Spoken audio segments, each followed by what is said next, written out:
เขาแม่สุกแก้วเขามาหันโทรมาสักคนตั้งเมืองน่านก็ดับปิ้งอย่างใด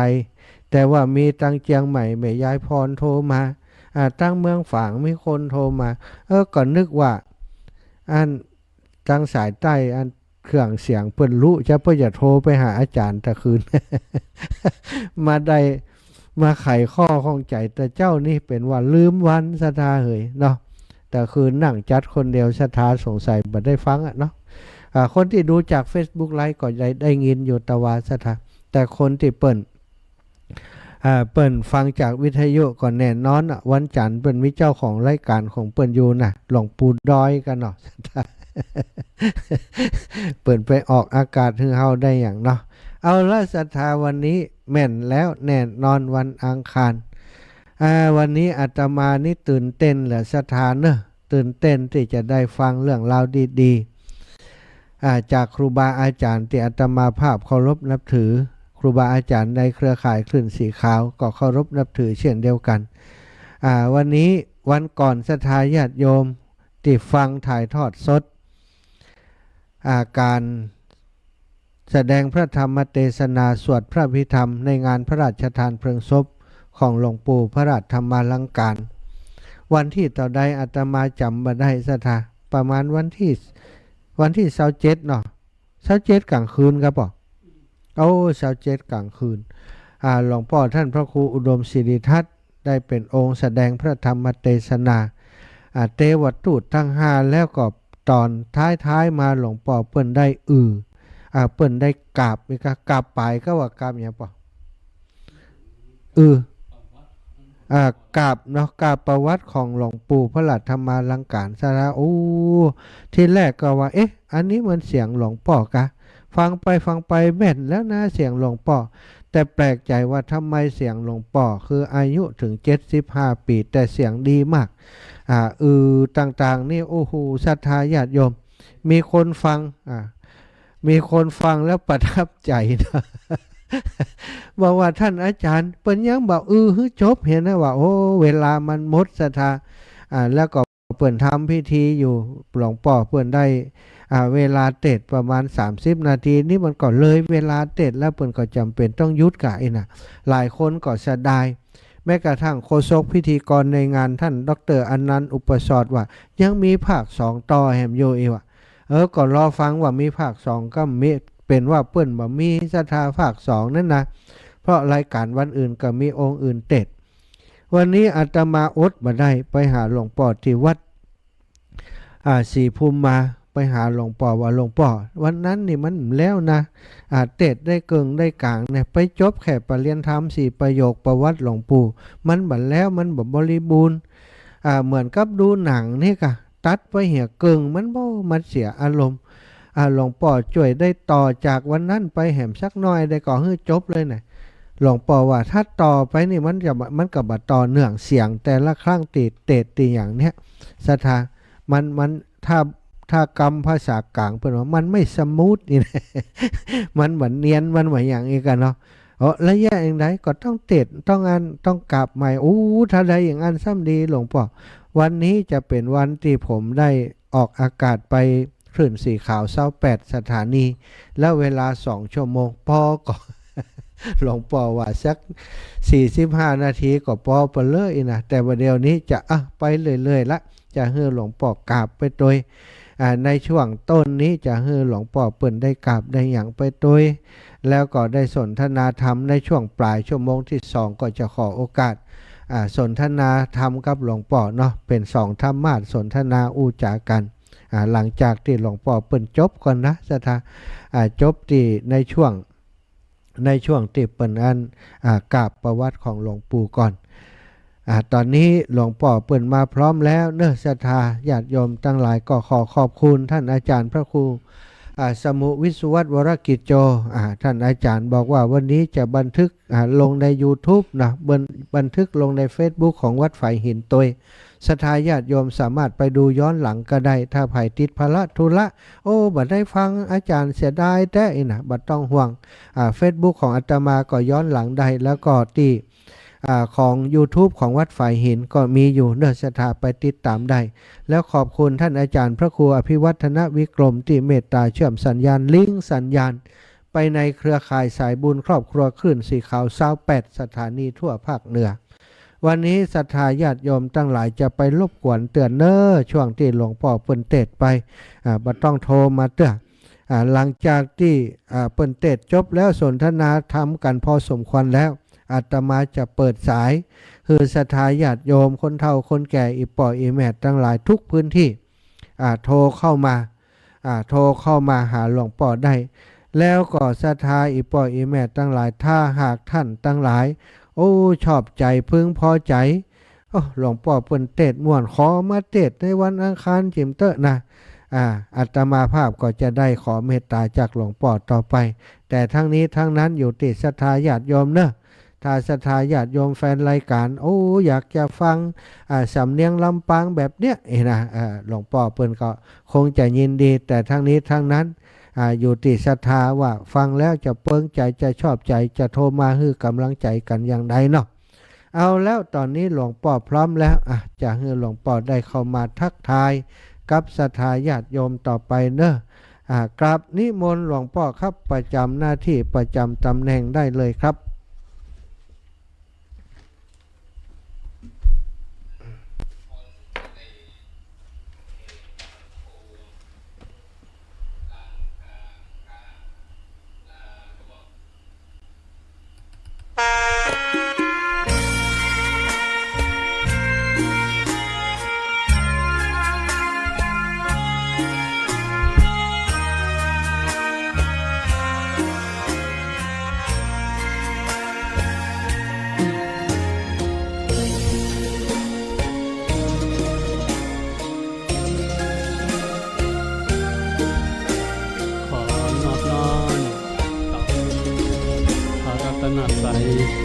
เจ้าสามทั้งหลาย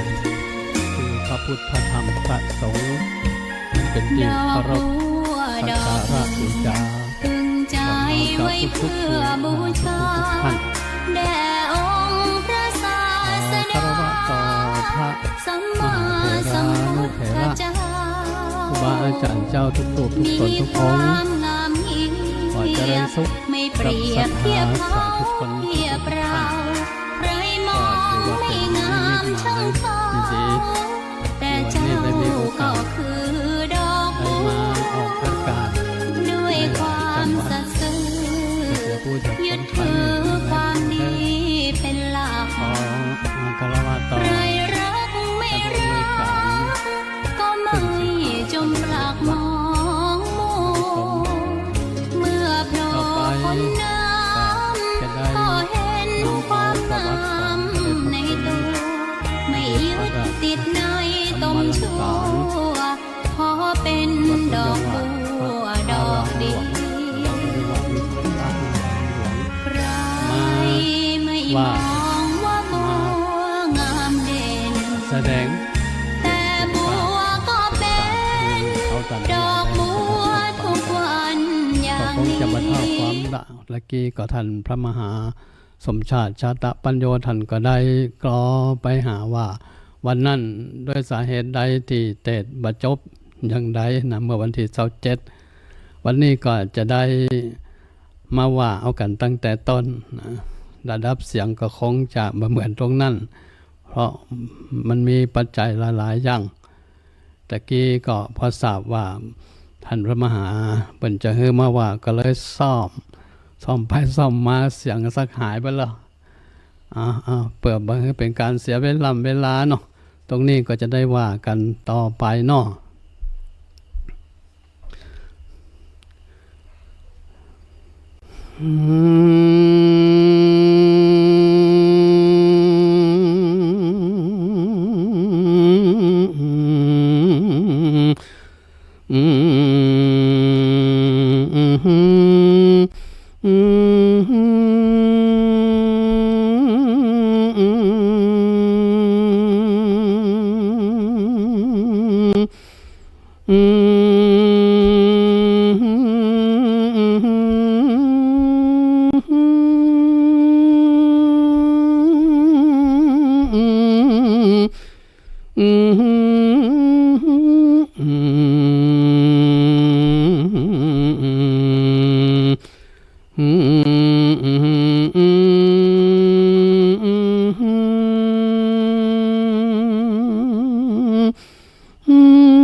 พุทโธแม่นาโธ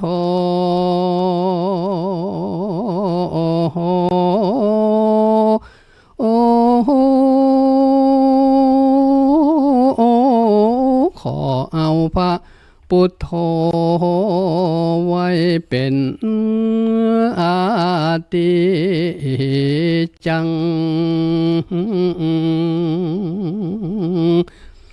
พระธรรมพระสังฆเจ้านา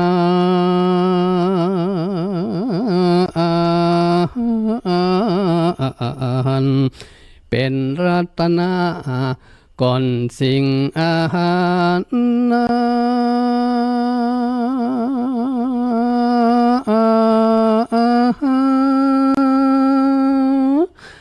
นา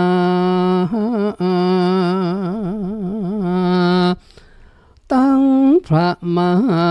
เถรานุเถระครูบาเจ้าอาจา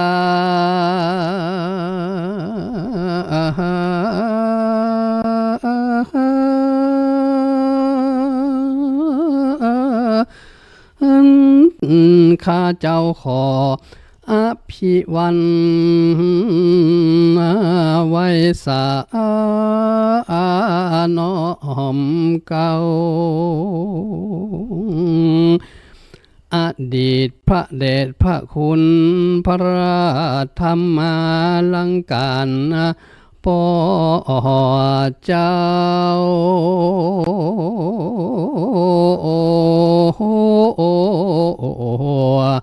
ผู้มีอายุยังยื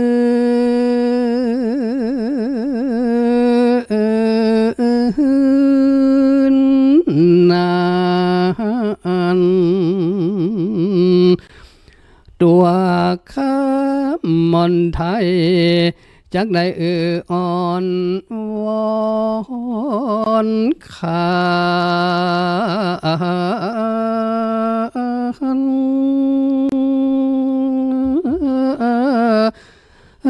ประวัติอันเมินนานของหลวงปู่เจ้าพระราธรรมาลังการฉายานั้นเล่า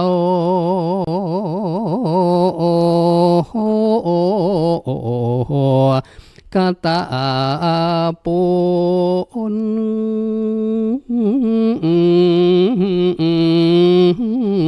โยวันนาปลูกสกุละยิ่งใหญ่อักข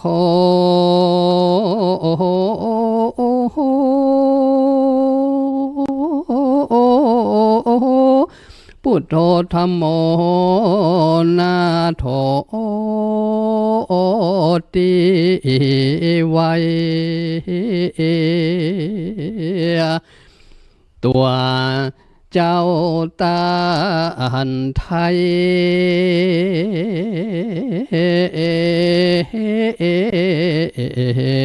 เกิดวันจันทร์เดือนกันอัญญา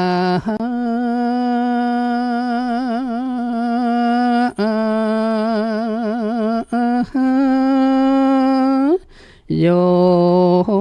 น2472ดูเหมือนเหลือล้น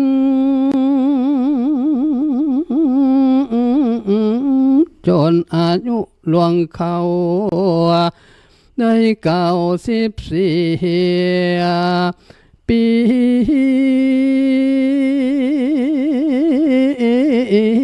74 พรร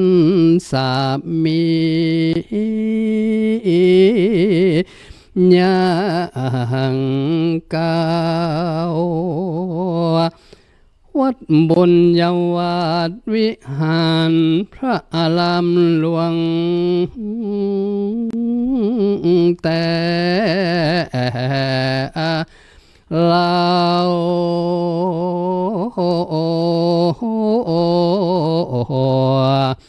เป็นเจ้าอาวาสเน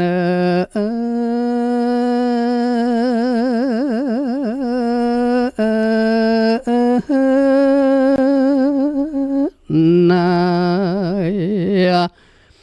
เดิมตีก่อนนั้นวัดสลีมนเก่าเป็นที่ตันเจ้าอาสาลา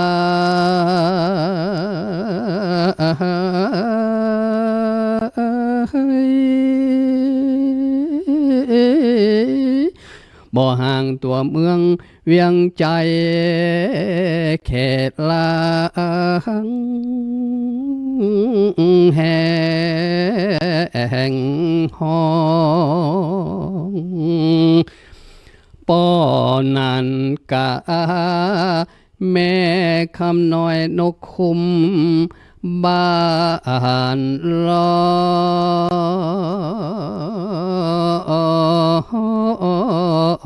องเป็นพ่อแม่นา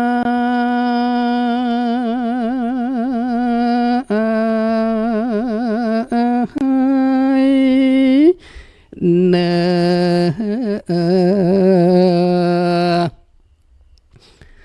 ปฏิสนธิบ่ได้ปังเป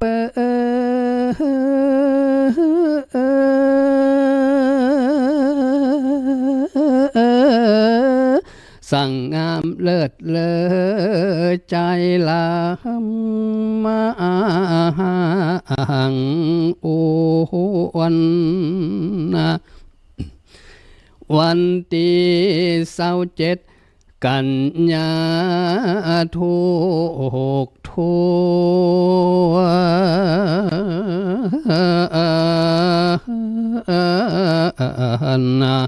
ของเลิกอันนาญา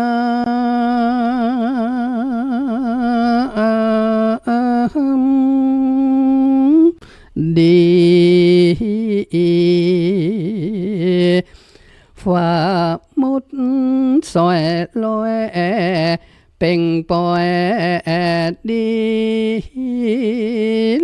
ลิง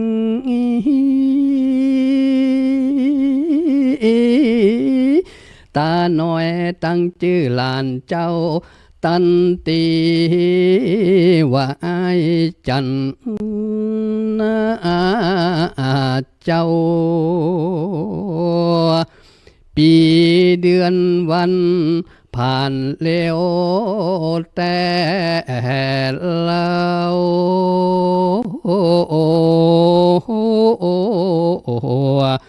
จนยังเข้าสู่อาวัย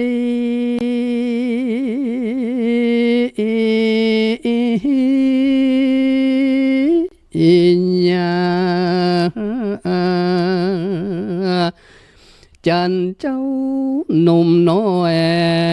บ่ด้อยการศึกษา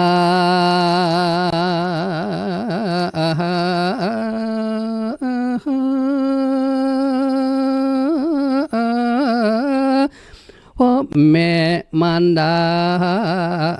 ก้อยลุมลาส่งเจ้า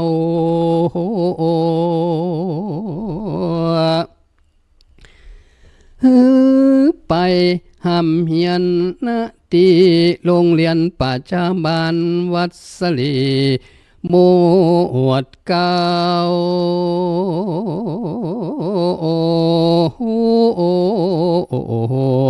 จนจบประถมสมใจพ่อแม่เจ้าแต่หนอเจอ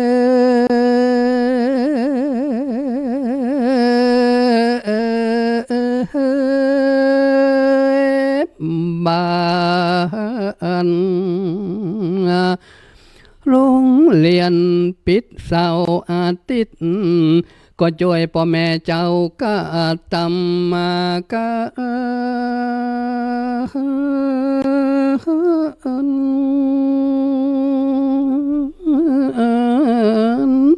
บ่ได้เกียรติข้านในการทำงานเลี้ยงควายไถนาเนี่ยไปเสียงทานนักเบาบ่ยาน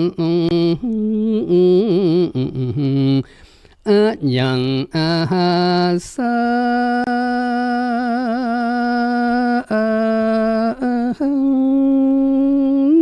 อันอินดูปีจันเจ้านักนา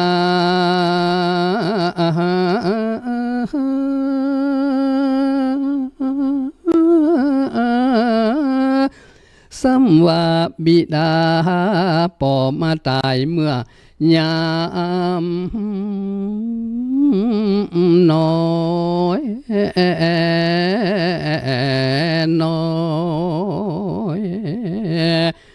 เนี่ย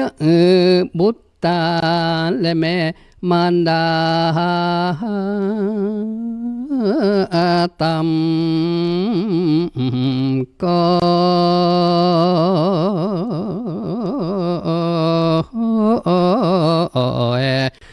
เป็นกำพร้าอยู่เด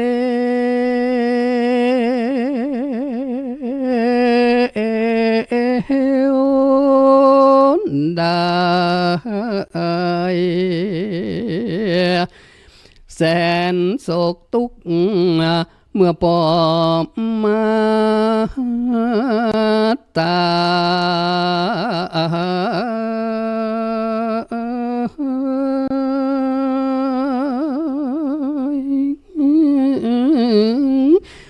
เป็นที่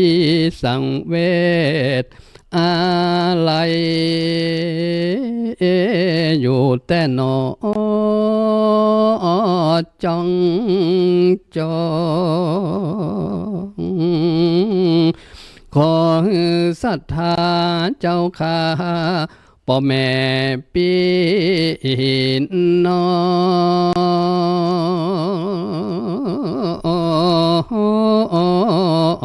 งจุงได้กึดที่ฟัง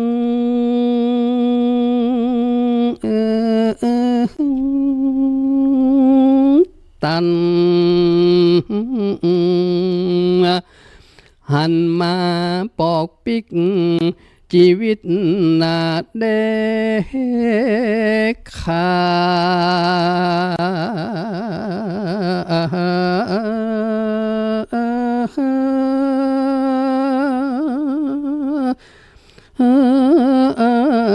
โดยจิตศรัทธาต่อศาสนาพระเจ้าเป็นขโยมวัดลับเด็กโลกเจ้า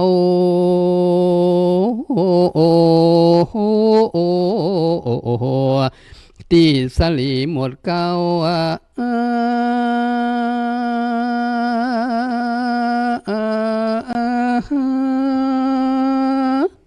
ลา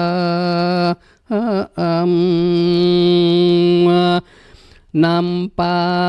จวนจักและได้ติดตามสิ่งแก้วเพชรแสนงามน้ำสามเณรวัดหันฝึกหัดขีดเขียนเปลี่ยนสอนจันเจ้าน้องจ้า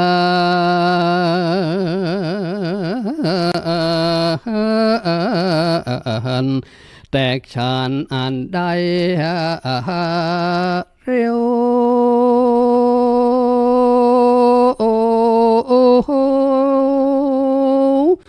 ไว้ปัญญารอบรู้ฉลาดลวกลา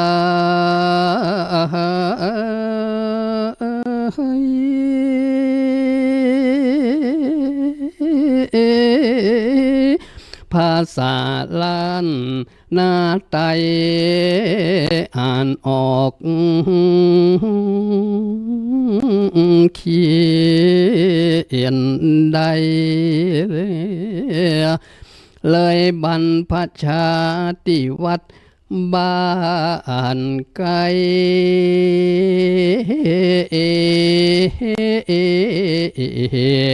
สลีหมวดเก้าอา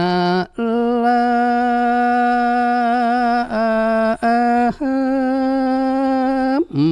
มาเจ้าอธิการเป็นฟ้าอินปินฟ้า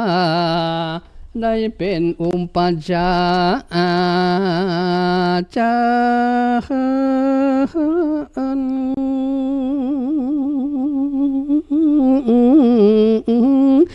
ตามกฎเกณฑ์วินัยญาณขององค์สมเด็จพระสัมมาสัมพุทธเจ้าสาว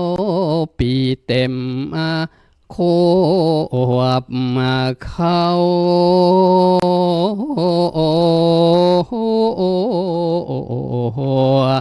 จึงได้อุปสัมปา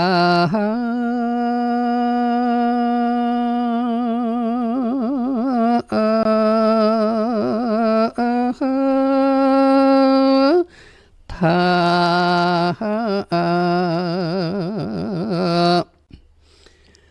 บวชเป็นพระอยู่ใน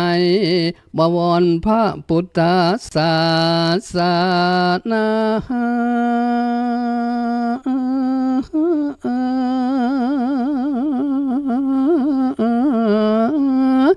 2492นั้นนาเป็นพศบวชเจ้า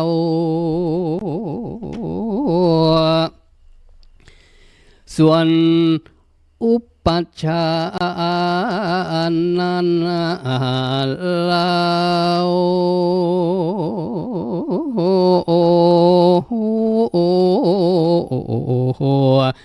ก็คือเจ้าอธิการอิน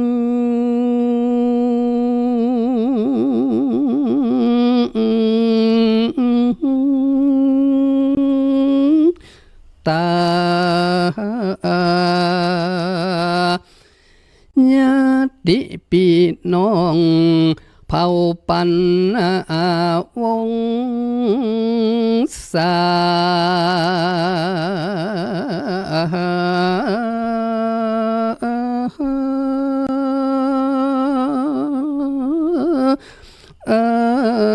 คณะ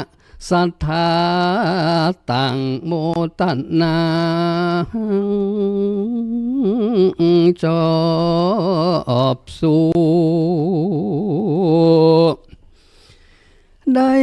ปางกัน เล่งโล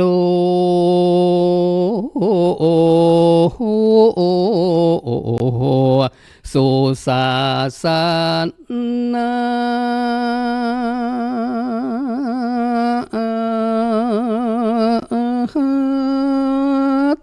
ธรรมท่านใดเป็นพระสละเป็นนาส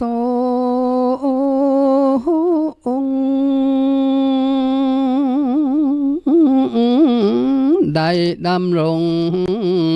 อยู่ในศีลธรรมพระเจ้าศึกษาแต่งานแต่เก่า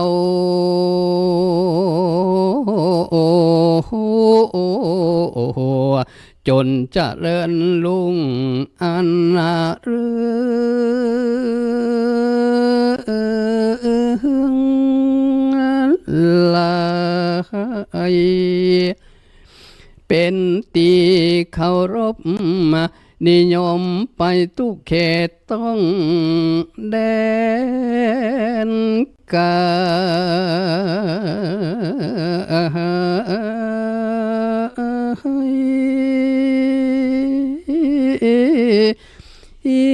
ตันเป็นพระหนุ่มเชาวัยอยู่วัดสลีหมวดเก่าเป็นที่สรรเสริญคนหนุ่มคนเฒ่า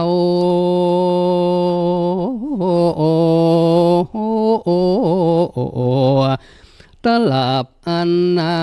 เมื่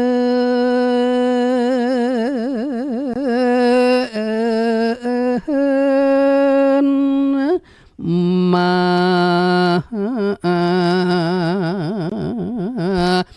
เก่งไปสัมปะหลายด้านอาสาคา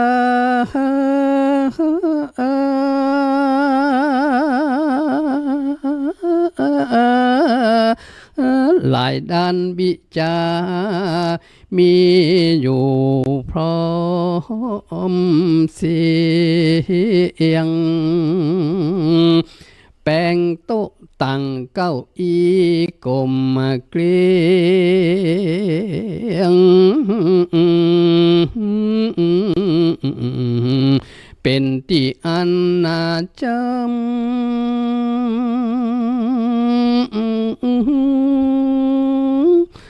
นาสอนสั่งธรรมะฮือพระโลกาลาน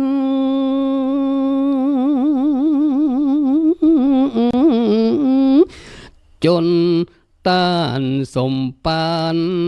ไว้วางใจเจ้าต้านมีมานะธรรมะขันเก่า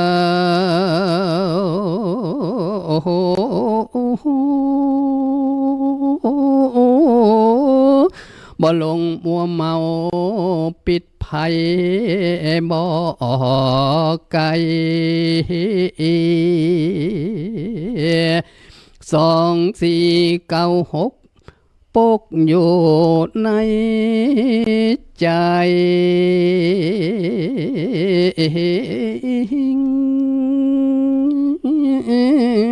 ทำเอกนั่นไงสมใจ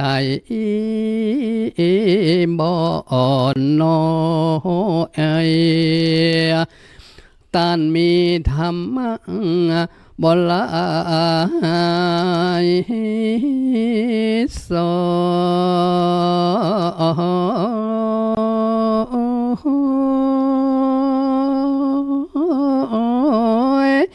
ใครเฮียนบาลีตามธรรมพระ เจ้า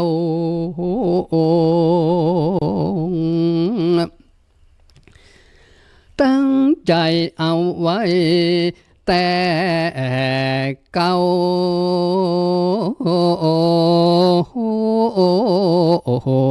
ก่อนอันนาเมื่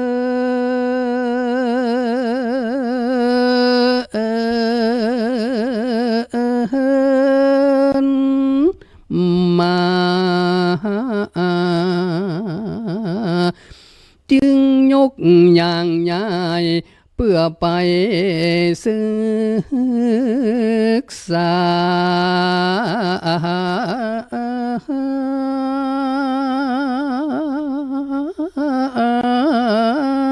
ตีนักกราเขตคำน้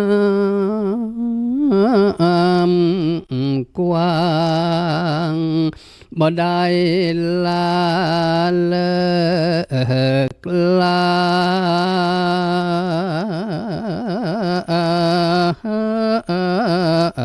งตามจิตเจตอันนาเดิ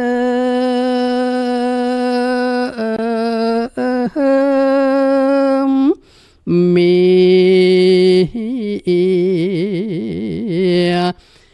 ได้ปิงเปิงป้าวัดโพดีลี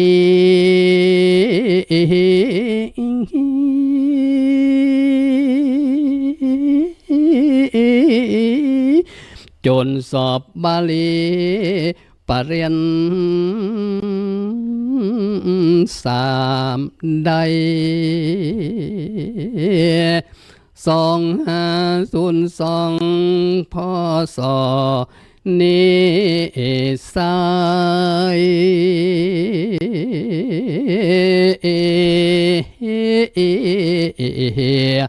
ปรริญญาสี่สอบได้ตา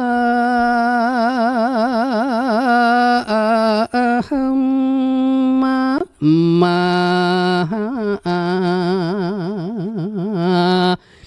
ดีใจเจนล้ำมาในการศึกษา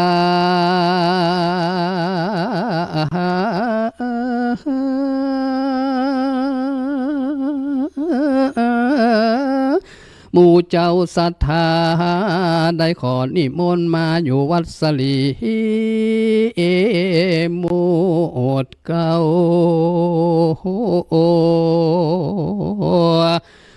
2512แถ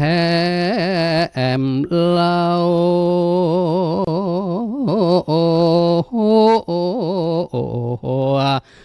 ปริญญาเจ้าสอนน้อมบอจากมหามกุราชวิทยาลัยมมลอักษรอาวาอันต่อแถมจากนา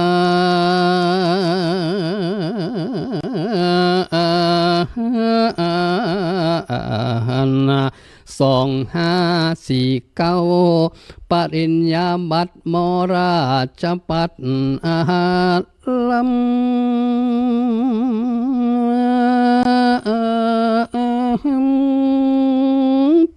ปางประวัติเลิศล้ำตำแหน่งกว้างขวาง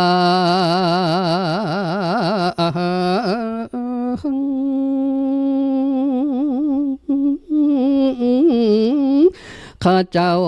แต่งเติมบทตันเพราะเวลาบ่ทาขาดตกบกพร่องตัดในบ่ตา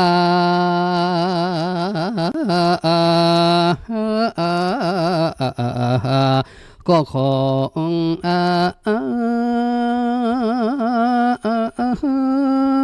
ภัยขอส รุปนาลัดตัดลงขาดหายเป็นก้อนกาบบรรยายของหลวงมาปูเจ้าตานได้เป็น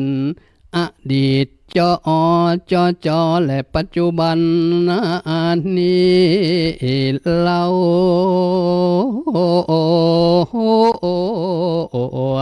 เป็นที่ปรึกษา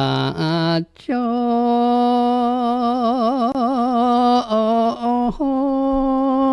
บพอ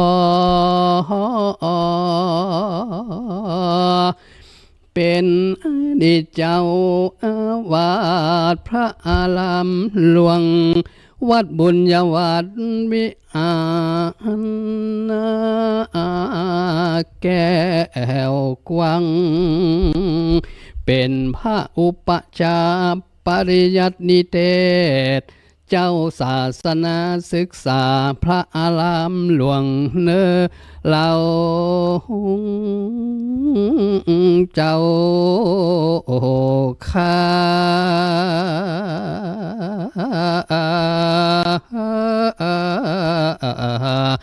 เป็นพอมจลวิทยาลัยส่งแถมเล่าเกือบจะตก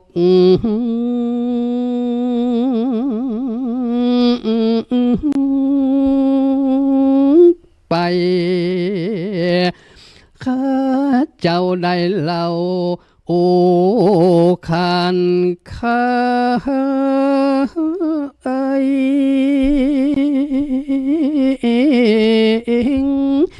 ยังประวัติหลวงพ่อออกเป็นสำเนียงล้านนาไตขอยุติไว้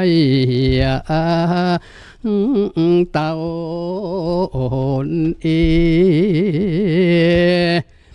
สุนตายนี้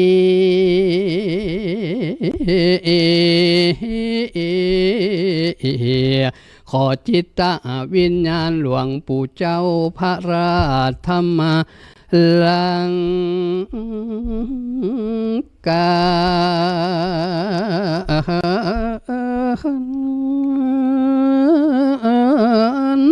จงไปสถิตสำราญ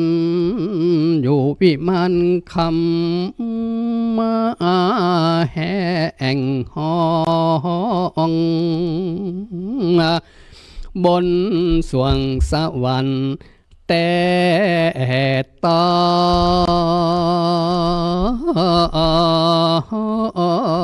องเป็นที่อยู่อันอินพ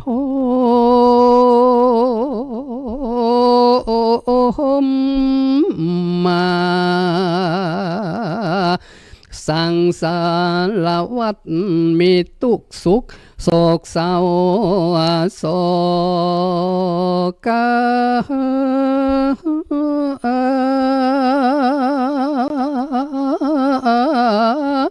ปริเวทนาสับสนนาปนปี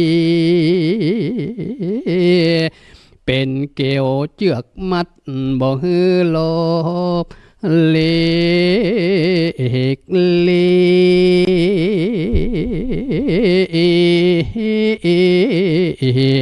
เข้าสู่โลกุตระธรรมอันเป็นเย็น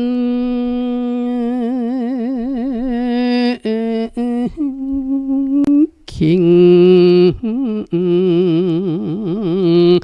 อาลาธนาดวงวิญญาณตานไทยได้ไปสู่สาธา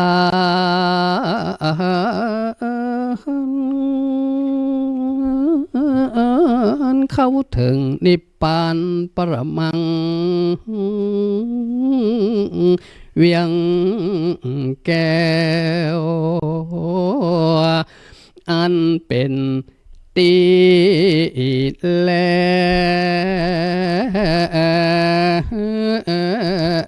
จวดนิดนิรัน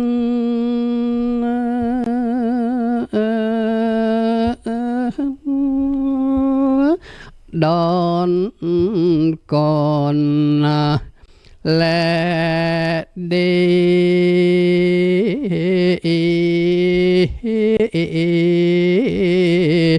เอ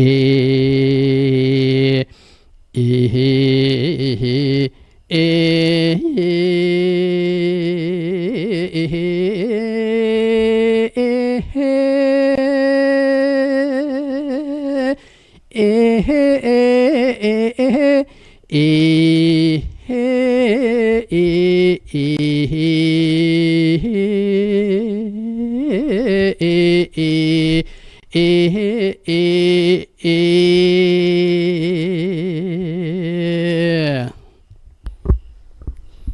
อ้าวจบลงไปศรัทธาสาธุสาธุสาธุเนาะโอ้เต็มอกเต็มใจพ่องก็ฟังไปรับไปว่ะโทรมาขออนุญาตอาจารย์อีแม่ขออนุญาตขออนุญาตอย่างแม่ขออนุญาตรับ หลวงพ่อกอมรับ อีแม่ไปเชียงใหม่มาอิดขนาดอาจารย์อีแม่ขอรับก่อนว่าวันผูกก็ฟังทางเฟซบุ๊กก็ได้ฟัง YouTube ก็ได้เนออีนะตะกี้นะโอ้ศรัทธาญาติโยม วันนี้อันหลวงพ่อซ่อมนักเป็น นักมวยกับนักร้องนี่เหมือนกันนะศรัทธาบางคนเพิ่นบอกว่าก่อนจะขึ้นชกนี่คือพักก่อนวันค่ำเลยล่ะรับอย่างเดียวเวลาขึ้นชกก็สบายบางคนไปซ่อมเอาวันที่จะชก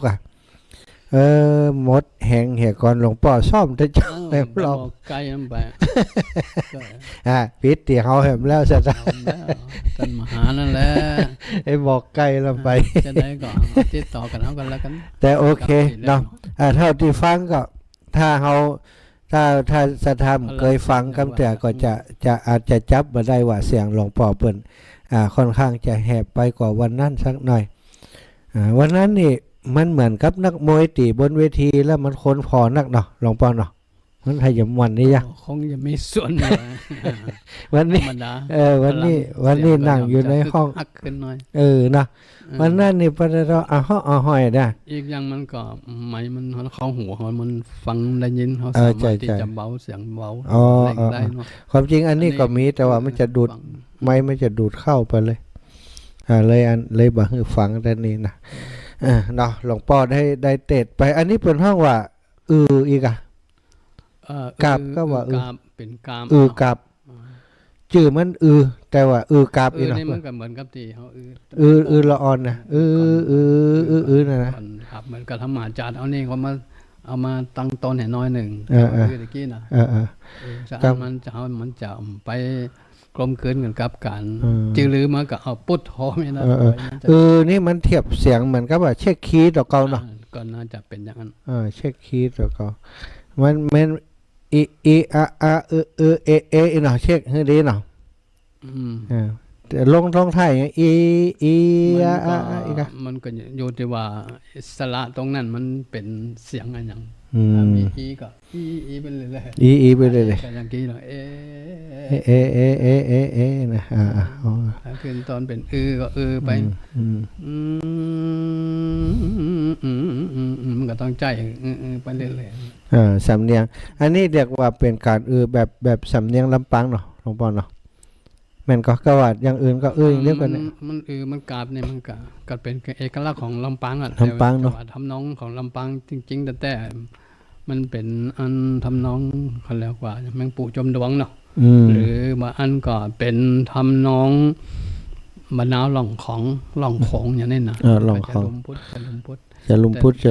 ได้แต่ทำก็เลยสังเกตมาได้เป็นลักษณะเป็นมหาจารย์ก็เลยก็จะใจทำนองนี่แหละมันเอาหลงของกาจมปู่แมงปู่จมดวงไม่คนไข่อู้ก็หลงปอนแล้วนี่มาไข่อู้มันเจริญปอนคุณโยมมาจากไหนเอ้ย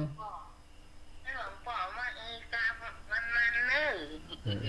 อ เดินทางไกลลำไว้หลายกิโล ไกลๆไหม อะไร ปออูธรรม ก็มาจากไหนจ้า ปออูธรรมดา มาจากมาด้วยนี้เจ้า ห้อยฮีตะกี้ได้ชมอ่ะ อยู่ห้วยฮีนี่ครับแม่ เจ้า เออ กลาง ว่าเลยนะ เขาอูธรรมดาเนี่ยแต่ว่าเขานี่ไกลไหมมั่งเนาะ จะได้พ้อง ก็หลวงพ่อมากามันเนื้อ ม่อนก็ หวาน ตอนนี้ยังว่าแหละพลังเสียงมันก็ลดลงไปตามไว้เนาะ ม่วนต้องติบกันเทศนักๆเด้อ ท่านมาหาว่าติบผมว่าลำบากลำบนเนาะ เมียเป็นละอ่อนเพิ่นอ่ะ ก็ โอ้ เดียวมึงใครได้ยินมันนะ นั่นใครไม่ไหวหรอกละมากมันชอบมาได้ แต่ว่าอันเสียงมันก็ยังมาใครจะอำนวยต่อได้หรอก เจ้าดีอยู่ ดีอยู่ก็จะได้ไปสักกี่ปีมั้งโหเดี๋ยวนี้กี่มหาท่านบอกว่า75ความจริงก็90นะอันดมามันก็77ละเข้ามาละ โอ้เจ็ดครับโอ้ เจ็ดเต่าเดียวกันอ่ะ ฮะตอนเดี๋ยวก็เกิด2490เต่ากับหลวงปู่ด้อยก็คงจะฟังอยู่กับขนาดนี้ ฟังอ ป ยู่ ฏิพานธรรมวติน โทรมาถ้าฟัง วันนั้นก็มาเจอกันที่อันมอจร หลวงพ่ออายุมันยินยาวเด้อ บัดหน้าก็เอาสัก100ก็พอละ ยมป่ออันตมา90ยมแม่เก่าๆเนาะยมลูกหลานก็ขอสัก100ปลายก็เอาแล้ว แม่ย้ายตัวใดล่ะเดี๋ยวนี้ พ่อนั่นได้84 โอ้เบาๆแล้ววัยวุฒิเนาะ แม่ก็เสียไปแล้ว อันนี้ได้77ละ เจ๊ก็โอ้พอกระเป๋าเดียวกันเนาะจะได้ก็ขอให้ได้ปุ่นน่ะเลย90นู่นเป็นเนาะ เจริญพรเด้อที่โทรมาหาเนาะอู้จากัน ศรัทธาญาติโยม บ่ โทร เคยได้โอ้ก็ยังก็เปิ้นสักเตือ นะโทรเข้ามาได้นะ ตรงนั้นตรงนี้โทรมาให้กำลังใจหลวงพ่อได้เนาะศรัทธาญาติโยมพี่น้องจากเชียงใหม่เหรอเชียงใหม่พี่น้องต่างเมืองฝั่งรับแล้วยังเนี่ยพี่น้องเมืองฝั่งเด้อศรัทธาญาติโยมแม่จันทร์ศรีสุขาแม่สายทองเหรอแม่สายทองบ้านห้องลำพูนแม่สุแก้วเขาเหรออยู่ที่ไหนกันหมดเจริญปอนแม่นวลยอดคำปานปออุ้มไปเลยอุ้มได้เนี่ย เจริญพร เศรษฐกิจม่วนดีเด้อ ม่อนก็ จ้า ฟังมัน ให้ก็ฟังจนจบ ก็วันนั้นมาเตะมันประวัติเปิ้นบัดจบเปิ้นมาแล้วใจกัน ก็เลยบอกท่านมาบอกมาเอามันจบเหวะ เกือบจะสลบเนาะเกือบจะสลบก็ม่อนอยู่กะ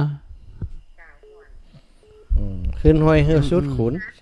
จะสอบฟังนะถ้าเป็นเศษเป็นอย่างนี้นะ ก็ถึงมาก็เอาใกล้การของท่านพระครูสริธรรมบัณฑิตเนาะ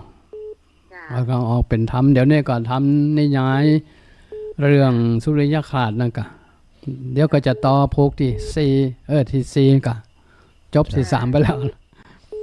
จ้านี่สันกำแพงเพื่อนหลวงพ่อนี่ สังกำแพงกะ ครับแม่นวลยอดคำปันสันกำแพงหิน กำแพง ดอยสะเก็ตมันจะสันกำแพง ได้สเก็ต กำแพงหิน ตำบลเหตุเสด็จเจ้าจ้าขอบคุณอีแม่เด้อ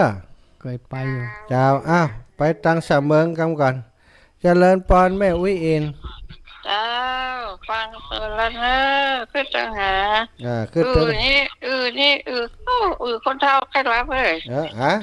ลังรับแล้วกำลังตื่นกะ โอ้ฟังนี่กันใครรับคนเฒ่าใครรับนะ ใครรับยังแขนสลบเด้อ ฮะใครรับจะเป็นสลบนะสลบ หายไปเมื่อนี่คือเป็นอย่างไอ้กันสบายกายไอ้กันเนาะแล้วเย็นจัดเบิร์นั่นแหละ กะ จ้า จ้า ฟังเสียงก็ พร เออ มาตั้งแต่ต้นมาเลยนะเจ้า เอาสาธุ เจ้า เสียท่าไปซ่อมนักน้อยหนึง เป็นว่าคอแห้งอีกแล้ว เป็นหยัง นักมวยว่าคอแห้งอีกนะสาธุแม่ขอบคุณนะเอาสายทีหน่อยวันนี้เอาเป็นน้องแจ้ซ้อนเอาโทรมาแม่ฉลาดแจ้ซ้อน ซ่อน ได้ฉลาด หลวงพ่อด้วย ที่ไหนน้ำหมอนแต่หมอนหวานนะ ตุเจ้าเท่ากะ ทุเจ้าวัดศรีภูมิไม้แม่ เจ้า หลวงพ่อท่านพระครูอุดมศิริทัตน์เจ้า วัดศรีภูมิม้าใหญ่ เจ้า หรือป้าว่าอ้า นี่ มั มัน น เนาะ สดหมอนแต่หมอนหวานเหม็นไป ว่ากาเป็นใจสวดนะ หนังไว้นี่เต่าจบนี่ โอ้เก่ง น่า แต่เนาะ สาธุสา เอ ธุ สร้างบารมีขันติเนาะ เจ้า เจริญพรเด้อขอให้แข็งแรงแข็งแรง เพิ่นเป็นนั้น ความสุขเจ้า เพิ่นฮู้จักตุลุงนวลเฮาแม่ตุลุงนวลน่ะแจ้ซ้อนน่ะฮู้จักกัน ตุลุงนนท์กะ เจ้าท่านพระครูโสพลพัฒนวิกรมเอาเจริญปอน9341ตั้งได้ ข้าพระเจ้าอาจารย์แม่บอกคำสินาพระอาจารย์เวียนของเราเจ้า โอ้ เรา ลำ เวียง พู ห น นัง เบิ่ รอง ง ดู ลำปูนเนาะ เจ้า โอ้เมื่อกี้วันนี้เดี๋ยวเมื่อกี้วันเดี๋ยวก็จะได้ไปแถวๆห้วยการน่ะห้วยการน่ะ ขอโอกาสกัน เปิดมีงานยกจอฟ้านะอันท่านพระครู แจ้งมา ได้มนต์มา ขอไปด้วยจิม นั่นเนี่ยได้ชงเมื่อกี้วันนี่ก็ เดี๋ยวจะไป ป ตัว ลายเดือนหมู โยไก่กันเป็น ไก่ก็น้องร้องกับจังซ้อนน่ะแก้วตาไหลเนาะ เจ้า โอ้ เดี๋ยวเป็นมีแล้ว แบบนี้แล้ว เป็นไปหมดแล้ว ไปเมือนแล้ว เจ้า แล้วมาก็ชอบเพิ่นโยแต่พ่องเล่นพ่องบลังจะจังเนี่ยกะเป็นจังหวะนั้นนะจะโอไปนักกว่าเพิ่นซับมากอกตั้งหลังเองจำบทนั้นได้อยู่ เอาจะไปแอวบ้านโฮงก่อนได้ไหมเนาะเอาไปห้วยการไปห้วยการโอ้แม่สายท้องห้วยการแหมไม้แม่สายท้องโอ้แม่สายท้องตันแม่กับแก้วแล้วอ้าวพี่น้องไทยลือมาแซง ไหว้ซาเจ้าท่านอาจารย์หลวงปู่ หลวงปู่ไปแล้ว ว่าฮิตเทมกาเจ้าไหว้ซาเจ้านะอาจารย์ ไหวสามมันเดียวกันเด้อ ตื่นอุ้ยนอนฟังเจ้าคุณลูกเลยเจ้าท่านอาจารย์ อยู่ที่ไหนก็ อยู่บันกวยไทยลือเจ้า ไทยลือมันเฮานี่กะ กุยฟ้าย อยู่บันกวยฟ้ายเจ้า กุยฟ้าย สมุนกวยแพะเจ้ามินไทย อ๋อ ลื คุย อ แพ้ เจ้า ดีนี่เนาะเจ้า เค ท่าย นอา ไป จารย์ท่านมาหามาอันบันโยมแม่บ่อยอยู่เจ้า น่าจะติดตูนเป็นไปของเนาะ เจ้าว่าน่าจะไปหาท่านอาจารย์ ได้มาว่าจะมีบารมีไปกินข้าวกินน้ำน้ำพุ่นของจ้า สาธุเจ้าน่ะโยมแม่นิมนต์นะเจ้า ก็มีคนตั้งพุ่นไปอยู่ตั้งตาสมพอยอยู่เหมือนกัน ถ้าสมปล่อย ตาสมปล่อย โยมแม่จะไปกราบไหว้สาท่านอาจารย์มาจับครับ ยินดีต้อนรับตลอด สาธุเป็นไทยลื่นนะเจ้า ไทยลื่นแหละโอ้ดี ไทยลือเหมือนกันนะอันนี้ก็ไทยลือ ลื่น ลือหลังคาลือหลังคาลือหลัง ลื่น คา หลังคา หลวงพ่อก็เป็นไทยลือหลังคาเจริญปอนแม่จันศรีสุขา พระพุทธเจ้าคุณเจ้าทั้งสองรูป เจริญพรกำลังไหว้พระอยู่ ก็พ่อไปภาคสมาธิมันดีก็อันตัวเจ้าว่าทำรบกวนก็เสียงสะท้อน ไหนก็เจ้า จอหันเปิดวิทยุกวนน่ะอีแม่ เจ้า เจ้า เจ้าเนาะ คนงามเมืองฝางรับเด้อกะ โอ้กำลังไหว้พระเจ้า ไวไฟเซตกันเดี๋ยวต่อชั่วโมงที่2เดี๋ยวจะสนทนาธรรมกับหลวงพ่ออยู่เดี๋ยวฟังต่อหน้าให้หลวงพ่อเปิดพักเบรกพักเสียงฮับสายสักกรรมก่อนเจริญปอนแม่บัวลอยชัยสวรรค์ โอ้ฟังผลกามวนขนาด ม่วนเนาะโอ้ถ้าเป็นนั้น อยู่ใกล้ๆ หนุ่มๆเสียงใสๆนี่จะปั่นได้เนาะ เจ้า อันนี้77พอจะ80แล้วนะแม่โอ้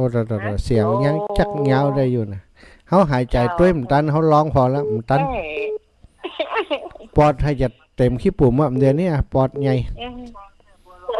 เปิ่นฝึกมาตั้งแต่เป็นเน้นแล้วเนาะ แม่ที่ผมรับแม่อดฟัง เออเนี่ยวันหน้าถ้าไปทางปุ่นอย่าป้าเปิ่นไปแวะเด้อแม่เด้อ เจ้าสาธุจริงตองนะ สาธุ เจ บุ ริ ญ ญ ฮัก พร ษา เจริญพร เจริญปอนแม่สายทองมีงานที่ไหนน่ะห้วยกันน่ะ เจ้าเพิ่นส่งน้ำวันที่24นี่เนอะห้อยการนะ เปิ่นนิมนต์จ้ะ เป็นพร้อมอันบ้านปางเจ้า เปิ่นนิมนต์จ้า โอ้สิริสุตตาภิรัตน์นะครับ พระครูสิริสุตตาภิรักษ์อีกครับแม่ แม่นละเจ้า เปิ่นสนิทกับหลวงป่อเขาน่ะก็หลวงป่อเด้อแม่เด้อ บาตากผ้าอย่าเปิ้นเปิ้นเคยอยู่พระบาทตากผ้าหรอ โอ้แม่แล้ว มันเนาะมาเนาะเจ้า แล้วมาไปตั้งแถวนั่นนี่ไปแวะตลอดละพดไปหาครูบาสิวิจัยผาหนามพุ่นน่ะฮะ รุ่นเดียวทุลุงเกษมบ้านวัดเมือง หัวจักท่านเกษมอันนั้นเป็นพระอุปนั่นผู้อุปถากลูกศิษย์หัวแก้วหัวแหวนของครูบาสุวรรณยานเถระ เจ้า ลูกศิษย์ครูบาแต่กับครูบามา แม่นน่ะผมมาจากกอ เจ้า เปิ้นอยู่เป้าเนาะอาตมาไปกายมายังบ่ได้แวะสักเทื่อ พระบาทพิทักษ์ก็จุแม่ก็เคยเป็นจะดีอ่ะ แหละ มันกำลังภาพไปเห็นเนาะ ไอ้ดูบันเนาะ 65 อา เดือน ยุ เนาะ ก็ไปแล้วได้วันนั้นก็ป้ากันที่เมืองปานอยู่นะ นั่นนะ เป็ เจ้าน ว่าโอ้เดี๋ยวเขากาไปก่อนเด้อแล้วจำได้ป้ากันนี่ว่าคนนักอีว่าโอ้กำโอกำจ๋าจังว่านะ ดูเห็นนะว่าเพิ่นก็สดอันทุกสิ้นเดือนทุกวันเสาร์เจ้า ก็ เจ้า แต่ก็เป็นว่าสิ้นทุกคนมันก็บ่พ้นตายเนาะ นั่นแหละ ทุกชีวิตเกิดมาก็ยังว่านั่นแหละ ทุกที่เจ้า มีความตายเป็นเบื้องหน้า เจ้าสาธุขอบคุณนี่แม่นะ เจ้ากับไว้สาเจ้า จ้าบุญรักษาวันที่24จะติดจะกำย่ำให้หลวงป่ออย่าไปแอว เจ้า สาธุ มาไว้ก็ได้เดี๋ยวน่ะ เจ้าแม่ถ้าไปจะไปแวะเจริญปอนแม่สีทอนจมฟอง น้อยดีนะ พี่น้องสันทราย ซับซีเนี่ยเจริญพรเด้อ เจ้า จากสันซ้ายกะ เจ้า ป่าไผ่ ไผ่สันทรายเจ้า อยู่ใกล้วัดท่านอันวัดสันซ้ายมุนก็อันเดียวกันกะ โอ้ไปใจเจ้าไปอยู่สันทรายป่าไผ่ไปเจ้า โอ้ไก่ก็หลายกิโล โอ้ไปนี่เสร็จ3-4 กิโลเว้ยเจ้า โอ้ก็บ่ไก่ ไก่ แล้ แล้ว ว วันนั้นท่าน เคยมาประเมินกับเจ้า แกได้ยินแต่ไม่เคยมา ประเมินป่าไผ่เมืองขอนเนี่ย เอาล่ะเคยมีเปื่อนมีฝูงอยู่ตรงปุ้นกะเปื่อนสาธมิกหลาย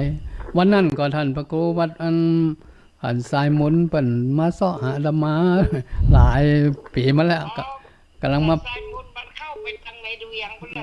เปิ่น ไป มา ในเวียงอะ มาปะกันพอดี เจ้า เปิ่นเป็นรองเจ้าคณะอำเภอแล้วเลยนี่เปิ่นว่าแตะก่อนนี่ เจ้า ท่านอาจารย์สอนนักธรรมอีว่าสอนตามหาก็เลยปะกันวันนั้นเปิ่นมาจะร้องมาถามท่านเจ้าเอาคณะอำเภอก็เปิ่นเลยจี้บอกไปบุญ เจ้า เจริญพรเด้อ เจ้าขอบคุณนี่แม่เนอะห้อนเต็มที่เปิดพัดลมบ่มๆน่ะ พ่อจ้ะ สาธุบุญรักษาเด้อ ไปเนาะ จ้าแม่ เจ้า จ้าปันกันคนน้อยทางใดนี่ศรัทธาญาติโยมตอนนี้พักก่อนบ่พักกรรมก่อนเนาะก็เดี๋ยวจะให้หลวงปู่ได้พักสักกรรมเดี๋ยวก็จะตั้งเรื่องอุจากันเรื่องอื่นสักกรรมกันอีแม่แฮมสายเนอะจากสายนี่สายซ้อนแฮมสายเจริญปอนโยมแม่ เจ้ากับไว้สาเจ้าให้ฟังอยู่เด้อ ม่วนก็หลวงพ่อเต้น เจ้าม่วนเจ้าแม่มาได้ฟังน้อยเดียว อีแม่สบายดีช่วงนี้เป็นได้พ่อง เจ้าก็บ่ค่อยดีแต่ได้เจ้า มีอย่างต้องโทรมาเด้อ เจ้า ตุกอกตุกใจม่วนอกม่วนใจยังเป็นวัดเป็นไอโทรมา ที่จริงนี่แม่งั้นใครอู้กะมันอู้ยังอี้บ่ได้เนาะ โอเคเดี๋ยวก็อูนออกไม้เอาเนอะ เจ้า สาธุ เจ้า สาธุจ้ะ เจ้า บุญรักษา เจ้าสาธุ อีแม่ข้างอย่างจ๊ะแม่สายทอง ข้าวแค่ถามมันหลวงปู่อยู่วัดอย่างก็ อ๋อหลวงปู่อยู่วัดศรีภูมิมาอีแม่ สีบุญไม้ก็เจ้า ศรีภูมิ สีภูมิมา ศรีภูมิมาบ้านตาส้มปล่อยบ้านจื่อบ้านตาส้มปล่อย แต่ว่าวัดจื่อวัดศรีภูมิมา ภูมิมาเจ้า ตำบลถุงฝ่ายครูบาเจ้าจื่อว่าพระครูอุดมศิริทัตน์พระครูอุดมศิริทัตน์ อุดมเนาะ เจ้าแม่อุดมศิริทัตน์ สิริพัฒน์ ศิริทัตน์ทัตตะนี่แม่ สิริ ทัต ทัศน์ทอเนาะ ครับ เจ้า เจ้า เจ้าได้ สา อู้ ธุ เพิ่นเจ้า บุญรัก ได้ ษา โทษที่ทอเพิ่นดึงนินเจ้า โอ้ดีแล้วจ้ะ เอาไว้สาธุเจ้า สาธุเอ้าสายนี้รอ3761อยู่ที่ไหนตั้งใด นมัสการครับ แฟนพันธุ์แท้ แฟนพันธุ์แท้อ้าว วันนี้มีกู้แล้วเนาะ โอ้วันนี้อันเมตตาหลวงพ่อนิมนต์มาเนี่ยไปบังคับมานะไปบังคับเอารถไปฮับมาด้วย ดีมากเลยครับเนาะ นั่นต้องรักษาไว้น่ะ77แล้วอ่ะ แม่งกั โอ้ยเสียงยัง มีดีเจพระเนี่ยมาร่วมงานนักทักเนาะครับเนาะ ใจภูมิปัญญามันมีอยู่หลายที่หลายแห่งต้องคุดคุยต้องช่วยกันเอามาเนาะ ครับ ต้องใกล้เอามาสืบสานกัน ผมมากำลังใจท่านนะครับ ครับผมสาธุบุญรักษาเนอ ครับนมัสการครับ สายนี้เราจากที่ไหนตั้งใด2776 เจ้า 676เนอะ เจ้าฮัลโหล เจ้าแม่ อีแม่ต้องเบาวิทยุก่อน เจ้า เบาเลยจ้ะเจริญปอนว่าได้อีแม่จากไหน แม่ทองเงินต้นหุ่นยาว ต้นงุ่นนั้นลำปางเขานี่นะ เจ้าหอม เจ้า อ๋อตุลุงดอนเขาน่ะกะ เจ้าเขาป้ากันแล้วก็นี่ถ้าต้นงุ่นเนี่ยเคยเห็น เจ้า กันบ่ เจ้าพากันที่บ้านกล้วย นั่นกะอัน ด้าน แฟนของปนานนั่นบุญมีปมหาบุญมีปากหวานน่ะเป็นสอนโรงเรียนอย่างก็บันกวยหั่นจิกะ โอ้กำหุ่นแล้วเนาะ โอ้ เจ้า หมอฮู้จักเนาะ เจ้า นึกว่าเป็น เดี๋ยว เจ้า เจ้า น่ะ ใครถามว่าอันอย่างว่าวัดสีพวกม้านะอันหลวงพ่ออย่างก็ หลวงพ่อพระครูอุดมศิริทัตน์เนี่ยนั่งเนี่ยกันนั่งยิ้มอยู่นี่แม่อู้ก็เปิ้นเลย เจ้า เจ้า อันเจ้าใจ เจริญพร ชื่อเพิ่นแหมยังนะ หลวงพ่อ ไอ้ อุ่นเรือน แล้วเรา อุ่นเรือนนะเจ้า จะได้ให้พูดอย่างไร หั่น เดี๋ยวบอกไอ้ก็ชื่อ แม่ค คำไหน แต่ทองเงินต้นหุ่น อ๋อก่อนไปเนาะที่เอาอันแม่ แทนของป่อครูสุวัสดิ์น่ะ ชื่อว่า ำโอ้ อย่างก็แล้วขุนก็โจจะแจ้ก็นั่นน่ะ สุวัสดิ์ปัญโย ปันโยสบายดีเนาะจบเนาะ ป่อสุวัสดิ์ไปแล้ว เอาบอกให้กันสักคำเป็นเอาลูกเพิ่นไปบวชทั้งก่อนน่ะ เจ้า ไปเหมือนแล้วกะ พันนะคงพัน พงพันธุ์มีลูกมีหลานหมดน่ะเนาะได้ลูกได้ มีลูกสาวคนหนึง แสวง หาลัยลำปางกันนะเจ้า แสวงแล้วอยู่ก็แสวง แสวงอยู่บ้านเนี่ย แสวงมาหาแสวงนะ เจ้า บอกมาบวชเถอะไป หมอเมียมเจ้านะ ดูเอา มาบวชเอาเมีย เจ้าได้ยินเสียงจือวัดเนี่ยเจ้าประจำอันนี้นะ สวัสดไปแล้วก็ ไปแล้วเจ้า แสวงได้ประโยคสีแล้วโอ้ก่อนจะมาบวชกรรมไปเห็นหมอจะล้อมาหันดักปิ้งเนาะ เจ้าเพราะว่าเพิ่นติดก่อนเพิ่นจะตายเพิ่นก็สั่งเจ้าไว้นะ วางได้ บอกว่าอันไปเอาหลวงพ่อมาเน้อ มาสกรรม แล้วเจ้าคนเดียวน่ะลูกสาวที่ว่ากิงการไปอยู่ด้วย ตัวใจเพ้นน่ะ เจ้าไปอยู่ด้วยยายเพ้นแต่ก่อนนั่น แกไปเมียงนอกแล้วก็ได้กลับมาบ้าน แล้วก็บริหารคนเดียวเนาะพงพันธุ์ก็ยังว่าน่ะ มากลับมาแล้วก็ เ มันบอกเขาบอกไข่อูยาว อืม บอกไปทางไหนมันก็ไปแล้วกันเลยเจ้าก็เลยผาดไปอย่างเดียวได้เอานมได้ไปเอาหลวงพ่อสักคำ เป็นหยังเนาะเป็นหยัง เจ้า เดี๋ยวถ้าอาตมาได้มีโอกาสไปพุ่นจะแวะไปหาเนาะเอาเนาะ เจ้า ก่อนก็ไปพอดไปจากอันต้นงูนแล้วก่อนวันหยังก็ที่เอาไปแต่ทำพุ่นน่ะที่ท่านดอนท่านเดินเลยไปน่ะ ตุ้งปิ้ง เรื่อง วั เมีย ด เนาะ ตุ้งปิ้ง วัดตุ้งปิ้งกะ วัดตุ้ง เอ ปิ้ง อ เลย มันตุ่งปิ่ง จากอาจารย์อันหยังน่ะที่เป็นอยู่คนเมืองกาฬก่อนท่านพระมหานเรศนั่นก็นะ เจ้า จ้าโอเค จดเบอร์โทรหลวงพ่อไว้ จดเบอร์โทรหลวงพ่อไว้ มีกรอบเบอร์โทร มีเจ้า อ่า จะปันเด้อ เอาปากกาไว้ เดี๋ยวเจ้าสอง จำได้ก็ จำมาได้จ้ะเดี๋ยวกันเด้อ อืม อาตมาก็จำกันได้หรอก อ๋อเดี๋ยวกันเด้อ กูไปจะอันซ้อหาไปแต่ เจ้ามาเลย บอกเลยป่ะ 098 098 ห้าอย่างเนี้ย ห้าอย่างนะ 5874อย่างเนี้ย 5 8 7 7 4 แล้ว556มันปลาย56แน่ๆนอนอ่ะ 556 556แหละ เดี๋ยวทำอย่างไรกับมันนี่ก่อนเดี๋ยวก็ว่ากันก็ไม่ เขามีเบอร์โทรอีกแม่เดี๋ยวเขาโทรไป เจ้า สาธุนะแม่เด้อเดี๋ยวจะเอาเบอร์โทร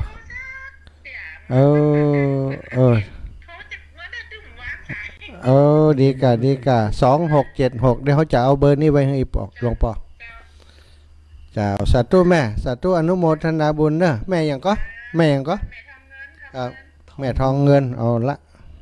สาธุศรัทธาญาติโยมช่วงนี้อาตมากับหลวงพ่อขอพักเบรกสักกรรมก็เดี๋ยวเขาจะเข้า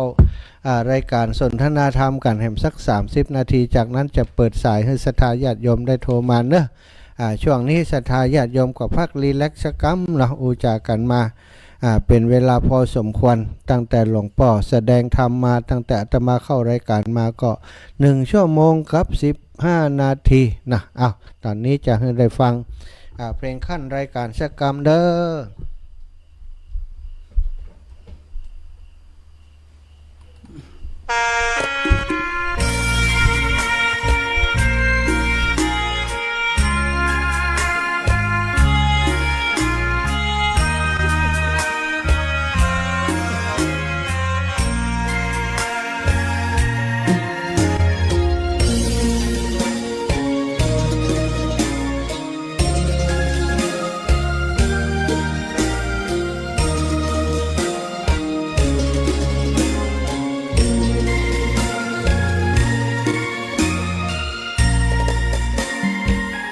ดอกบัวดอกหนึ่งพึงใจไว้เพื่อบูชาแด่องค์พระศาสดาสัมมาสัมพุทธเจ้ามีความงามเงียบไม่เปรียบเทียบเขาเทียบเราใครมองไม่งามช่างเขาแต่เจ้าก็คือดอกบัวด้วยความสัตย์ซื่อยึดถือความดีเป็นหลักใครรักไม่รักก็ไม่จงปลักมองมัวเมื่อโผล่พ้นน้ำก็เห็นควา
อ้าวศรัทธาญาติโยมสาธุชนคนดีตั้งหลายฟัง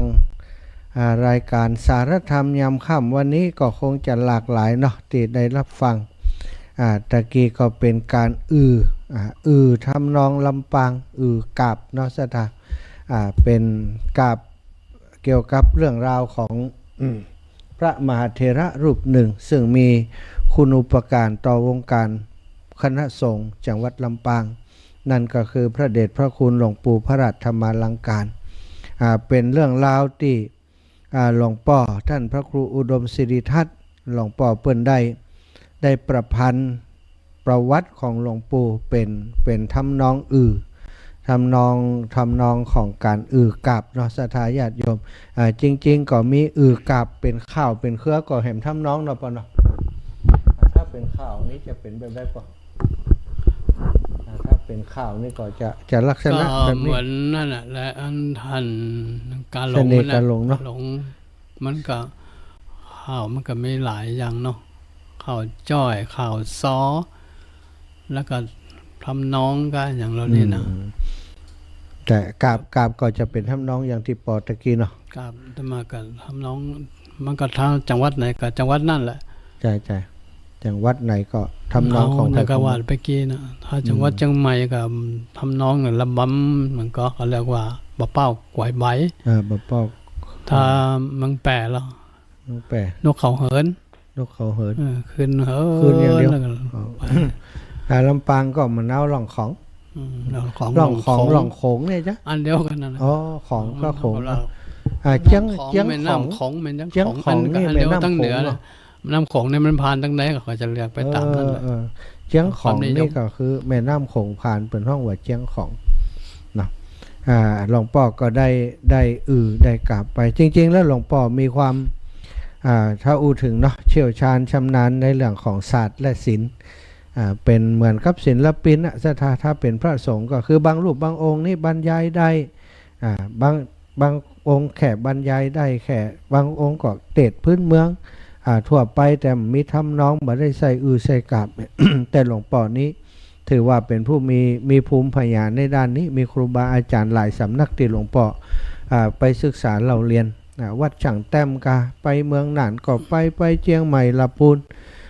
นับวัดนี่เป็น100 วัดแล้วก็ที่หลวงพ่อเปิดไปศึกษาบอกว่าจะเป็นบาลีแล้วก็มันถึงเดี๋ยวขอจะว่าอันตุเจ้า100 วัดแต่หมอ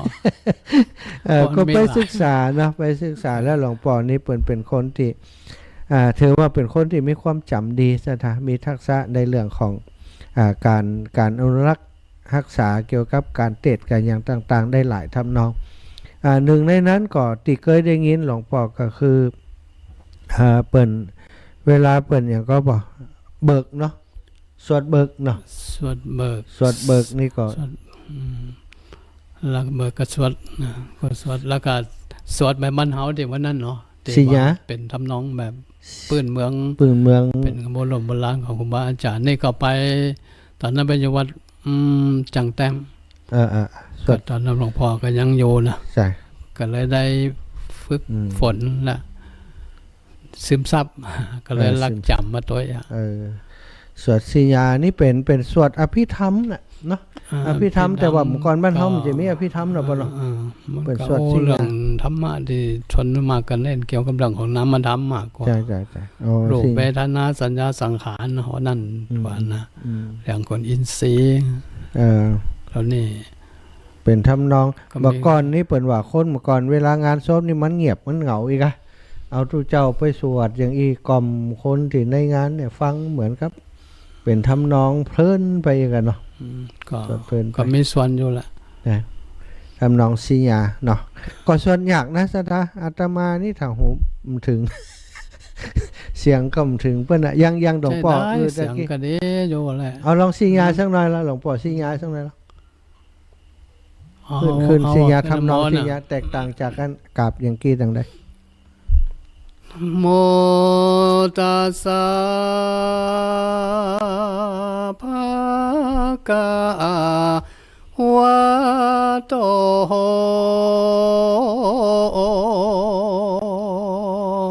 อะระหะโต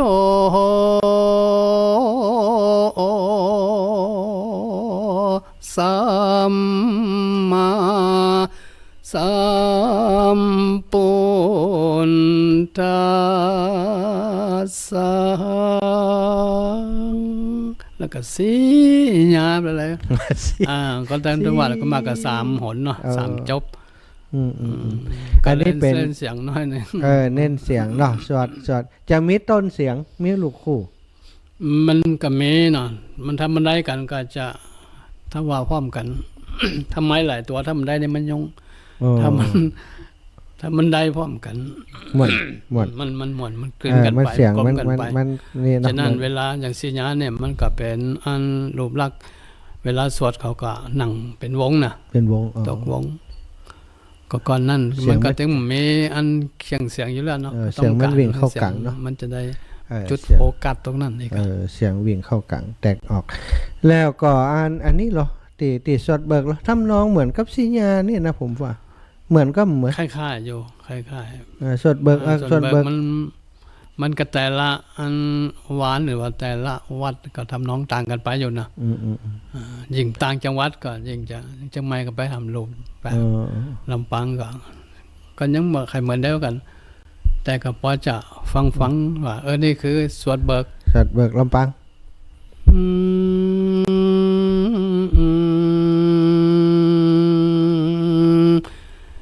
โยสันนิสินโน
ก็ไปมันจะมีอยู่3 ขยักค่อยๆว่าไวโคเนาะต้นอันนี้ก็เป็นทำนองสวดเบิกเนาะสวดเบิกแต่ละตีก็แตกต่างกันไปแม้กระทั่งว่าในจังหวัดเดียวกันเนาะก็ทำนองแตกต่างกันไปแต่ละครูบาอาจารย์แต่กันเต้นได้กันทั้งที่ว่ามันมี2 อย่างเนาะกันเต้นแบบธรรมวัดแล้วก็แบบมหาจารย์น้องแบบมหาจารย์ก็ยังใจกราบใจถ้าเป็นน้องธรรมวัดนี่ก็ว่าโดดไปเลยเหมือนกับงานแต่ทำนี่ปั้นสูตรมาไล่พลโลกกันอย่างนี้ธรรมวัดกับมวยวัดนี่ก็เหมือนกันเนาะถ้าวัดถูกที่ก็ดีนะถ้าวัดไม่ถูกก็ยังว่าแหละเดี๋ยวเขากันส่วนประเดี๋ยวมากล้าเตะทำเมียงละอายหลวงพ่อรักฟังศรัทธาเนาะนี่ก็อู้ถึงอนาคตตั้งหน้าจากกราบเมตตาหลวงพ่อได้มาจัดอย่างนี้ศรัทธาบางแต่ก็อาจจะมาสนทนาธรรมกันพ่องหลายๆรูปแบบเนาะการเป็นพระสงฆ์ในพุทธศาสนาศรัทธานอกจากเราศึกษาเราเรียนในด้านของปริยัติแล้วก็มาปฏิบัติจากนั้นก็ต้องรับภาระธุระทางศาสนาหลวงพ่อนิพพานมาทุกอย่างศรัทธาอาตมานี่เป็นบุญได้มารู้จักกับหลวงพ่อสมัยเมื่อหลวงพ่อก็ยังหนุ่มอยู่เขาก็เป็นพระน้อยนะบวชใหม่สมัยนั้นต้อยกนหลวงพ่อไปประชุมไปเป็นพระปริญญาอาสาปริยัตินิเทศปริญญาอาสาของจังหวัดลำปางไปประชุมด้วยกันก็ชอบอัธยาศัยเป็นคนที่ยิ้มง่ายเป็นคนอย่างต่างๆนะแล้วก็หลวงพ่อเปิ่นชอบในเรื่องของการจัดกิจกรรมการเทศการสอนมีการเคยครั้งหนึ่งไปลักษณะอย่างก็โต ธรรมบรรยายเป็นอภิปรายเนาะที่วัดนั้นสีภูมิมาเนาะ ปล่อยเนาะ ตาส้มปล่อยสมัยนั้น นั่นอันเข้าวัดดีกว่าเข้าวิก เข้าวัดดีกว่าเขาอีก แล้วก็มีพวกอาจารย์เต้านะลำปางเนาะเดี๋ยวนี้เป็นคนไทยตัวอย่างนะเพิ่นถึงแก่กรรมไปแล้ว เป็นครูบาอาจารย์อาตมาอยู่นะแล้วนี่ก็ลูกๆหลานๆเพิ่นก็อยู่ทั้งในวัดในเวียงนี่ก็มีหลายที่อยู่ที่บ้านนั่นก็มีอยู่ ครับ พวกอาจารย์เต้านะลำปาง จำได้อยู่เนาะ เป็นคนไทยตัวอย่างได้รับอันปริญญากิตติมศักดิ์จากพระแถบที่จังใหม่พร้อมๆกับอันนายกนะคือกรีดนะรีดปราโมทเนาะตอนนั้นพศยังกันลืมไปละ ได้มา ตอนเวลา นี่ ตั้งวัด เนาะ ทำหนังสือเกี่ยวกับที่ระลึกกันอย่างงั้นฉลองก็ขอประวัติท่านมาลงนะ ได้หลวงพ่อได้ทำหลายอย่างสถานที่อาตมาประทับใจเนาะแต่ว่าได้ห่างเหินกันไปเมินพอได้มาบวชครั้งนี้ก็ได้มามารับใจหลวงพ่อแหมได้มา นั่นก็ท่านมหาเนาะ ได้ไป นิมนต์ท่านไปอภิปรายรวมและมีอาจารย์นั่นก็ที่ต้องเป็น สะอาดจ้ะ สะอาด ม เนาะ หาสะอาดจ้ะ แล้วก็ท่านอันที่อยู่เมุงปานน่ะ มาน้อมก็ อาจารย์มหาน้อมอาจารย์มหาน้อมแห่งคน ก็เพิ่งไปเพราะหมู่นี้เป็นมีหลักการมี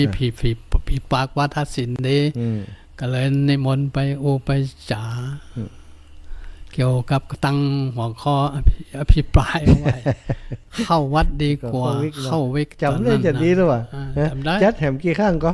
จัดข้างเดียวหายซับกัน มีอยู่รายการอย่างอื่นๆนะก็ว่าไปเป็นการปลุก ใช่ คนเข้าใจอย่าง แต่ ห เดี๋ย ลายว นี้รู้สึกว่า มันไม่หลายอย่าง เนาะ ตามเหตุ เนาะ ปัจจัยมัน ในหน้าที่หลวงพ่อหน้าที่ของการในบวชในพุทธศาสนานอกจากจะศึกษาเราเรียน เพื่อจะสืบต่ออายุพุทธศาสนา เพื่อจะเป็นนักเผยแผ่เนาะแล้วก็อีกอย่างเนี่ยเนาะในงานที่สำคัญก็คืองานบูรณะปฏิสังขรณ์หรือว่าพระธุระของศาสนาของวัดวาอารามต่างๆ อันเมื่อก่อนที่ไปวัดศรีภูมิมานี่บ่จะมีอย่างนักนะมีอันกุฏิไม่กุฏิอย่างไปแหมเตือนี่20 กว่าปีผ่านไปนี่เปลี่ยนแปลงไปหมดนะมีเสนาสนะสร้างขึ้นใหม่หลายอย่างแล้วก็บัดเดี๋ยวนี้ได้ข่าวว่าซ่อมแซมหลังคากะ มันมาซ่อมมาลื้อออกทั้งหมดเลยหลังคาโบสถ์นะ ไปลื้อเพิ่นอย่างหมด โบ เสีย สถ์สทมัน มันหัวล่ะ มันเหลือ กี่ปี ที่จะเยียวยา กี่ปีล่ะ ก็เขาตั้งมาเป็นเจ้าอาวาสเนาะปี 2530ดูจะเริ่มเลย31นะครับ 31เริ่มก็มาเซตเอาปี35ฉลองเลย4 ปี5 ปีก็ห้อมจะอยากนี่ได้แปลงสถาปัญญาแปลงก็ ใช่ น้ำขึ้นให้รีบตักอีก ใช่ มันถึงธรรมดาเนาะ แปลงวิหารหลวง มันมีสิ้นสุดหรอกการก่อสร้างนะ สร้างมา30 กว่าปีหลังคามันเป็นอันนี้เนาะเป็นห้องว่าอย่างก็กระเบื้องเป็นกระเบื้องแบบใดก็ดินขอนี่ก็ กระเบื้องดินขอดินเผานี่แหละแต่เคลียบเนาะ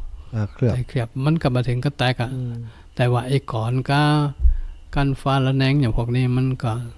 เป็นไม้ล่ะ เป็นไม้ มันมีอายุการใจงานมันกรอบมันพวกมันอย่างไปเนาะ ก็ลื้อออกหมดเลยแบบว่ากันฟ้านะ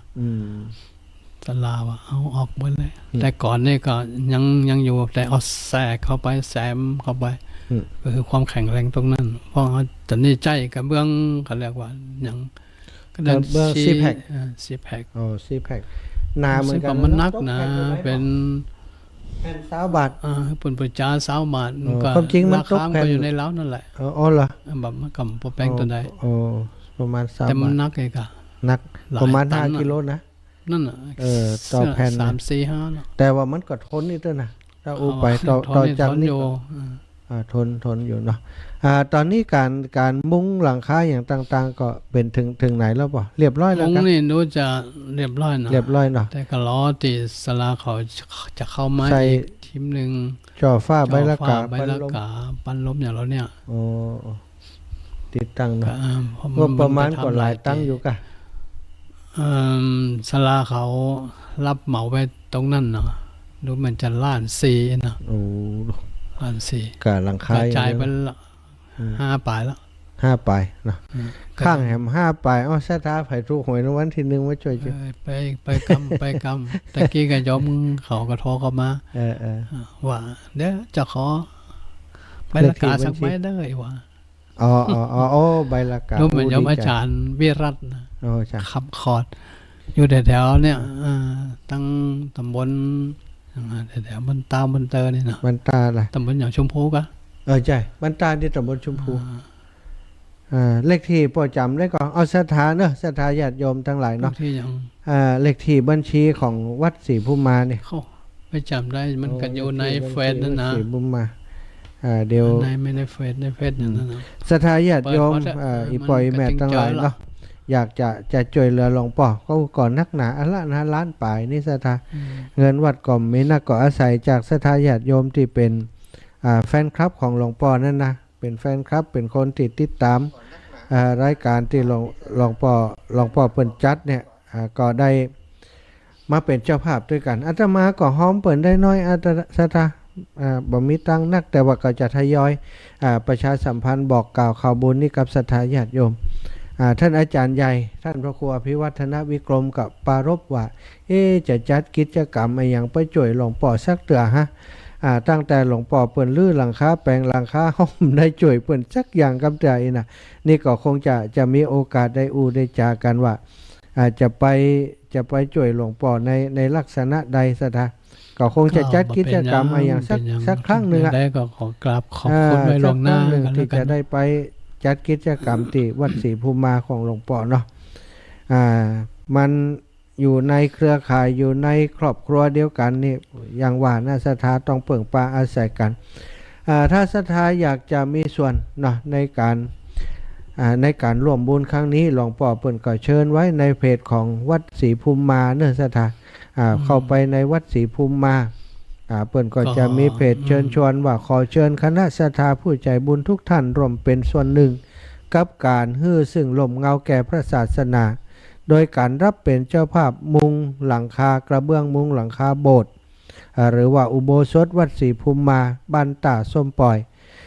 ที่ได้ทำการเปลี่ยนใหม่ทั้งหมดรวมทั้งสิ้น5,567 แผ่น5567 แผ่นเนอะศรัทธาหลังที่มันผ่านร้อนผ่านฝนผ่านหนาวมา30 กว่าปีเศษจนเป็นเหตุที่มันแตกมันหัวเนาะหลวงพ่อเพิ่นใช้คำว่าน้ำตาไหล น้ำตาเจ้าอาวาสไหลนะศรัทธาสามารถร่วมบุญเป็นเจ้าภาพคนละแผ่น2 แผ่นได้ตามเจตนาศรัทธาเนอะก็แผ่นละ20 บาทศรัทธาเนาะแผ่นละ20 บาทเอาถ้า5 แผ่นก็100ก็ได้5 แผ่นนะ250นะได้5 แผ่นละ100 บาทได้5 แผ่นสามารถโอนปัจจัยไปร่วมบุญได้ที่เลขที่บัญชี5030115951เนอะศรัทธา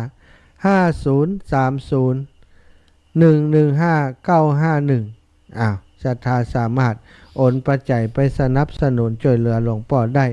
ที่เลขที่บัญชี5030115951วัดศรีภูมิมาจะโทรไปสอบถามก่อนก็ได้หลวงพ่อข้าเจ้าใครได้เป็นเจ้าภาพเจ้าฟ้าใบละกานะอันกระเบื้องนี่มันราคามันน้อยลำไป โทรไปหาเพิ่นได้เนอะอูจ่ากับหลวงพ่อได้ศรัทธาหลวงพ่อยินดีจะรับความช่วยเหลือจากศรัทธาญาติโยมเบอร์โทรศัพท์หลวงพ่อศรัทธา098-754-8556 เนอะโทรมาหาอาตมาก็ได้ศรัทธาถ้าจำมาได้มันบัดตานอาจารย์นี่นะโทรมานี่อาตมาจะแจ้งบอกคือศรัทธาเนาะเพราะว่าได้บันทึกเกี่ยวกับการประชาสัมพันธ์ของหลวงพ่อไว้ในโทรศัพท์ของตัวเก่าละศรัทธามีเวลาแหมเล็กน้อยขออนุญาตประชาสัมพันธ์ข่าวสารงานของครูบาอาจารย์ครอบครัวคลื่นสีขาวของเฮาที่จะไป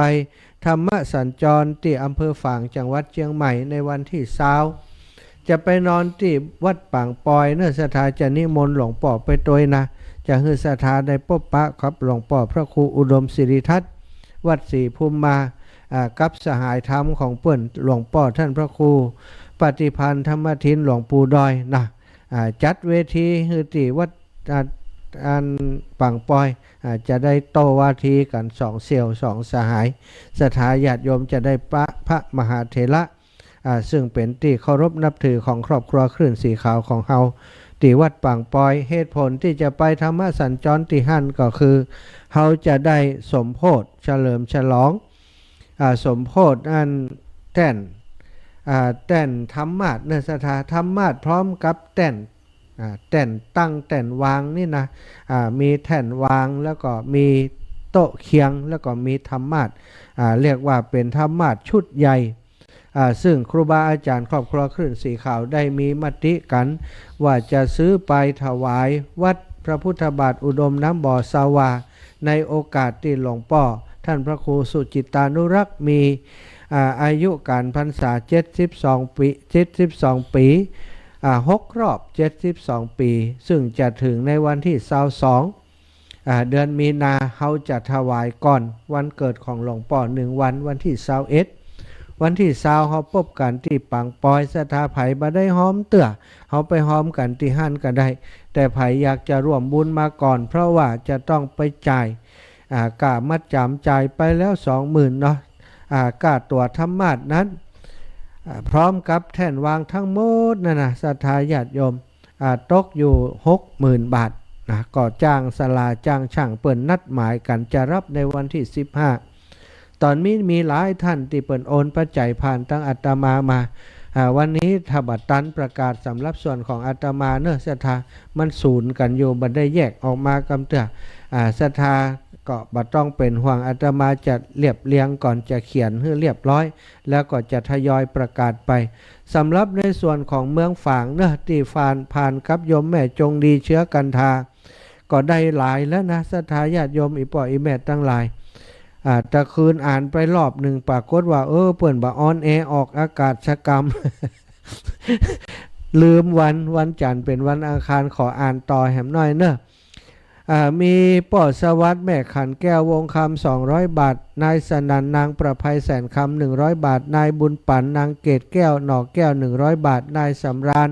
นางสุพิษคำฝ่าย20 บาทแ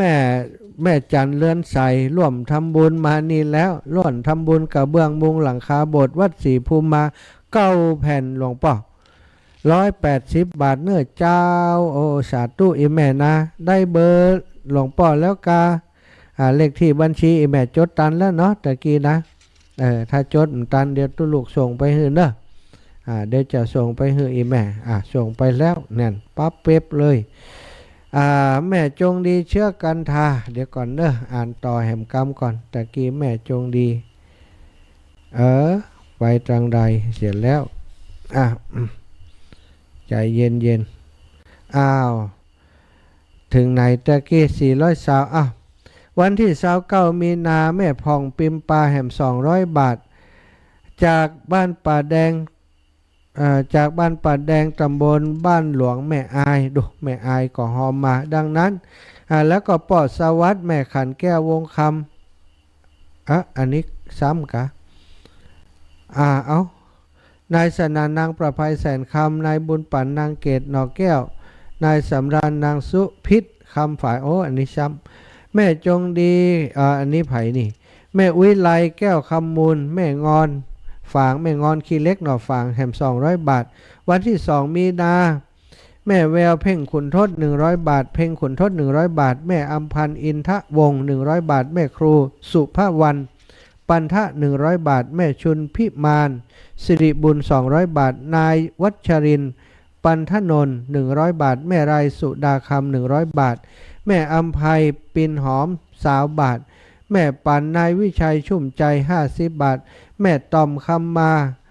100 บาทแม่ปราณีมณีจร100 บาทแม่พันนีชัยยา100 บาท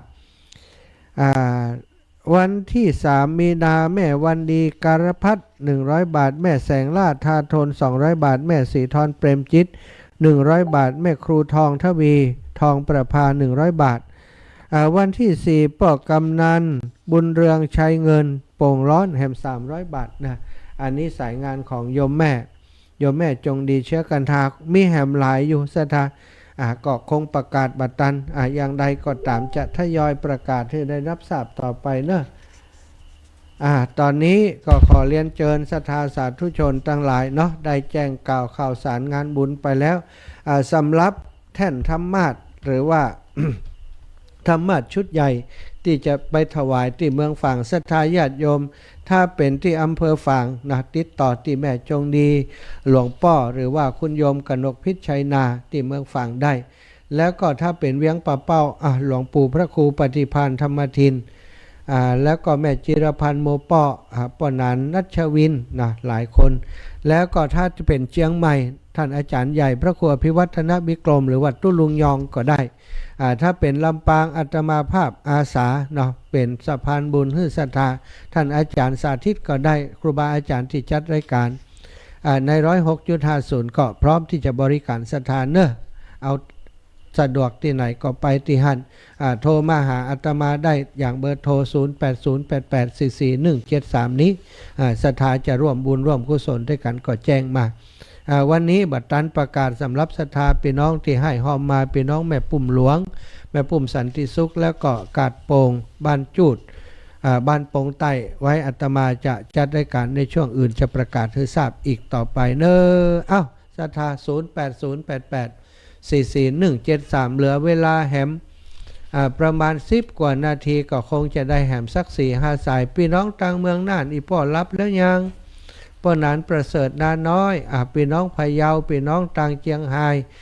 ตะกี้แม่จันปังยิ้วโทรมาบัตรตันหับสกรรมแม่ถ้าจะรับแล้วก็ป่านนี้จะไปขายของกาดอยู่เนาะ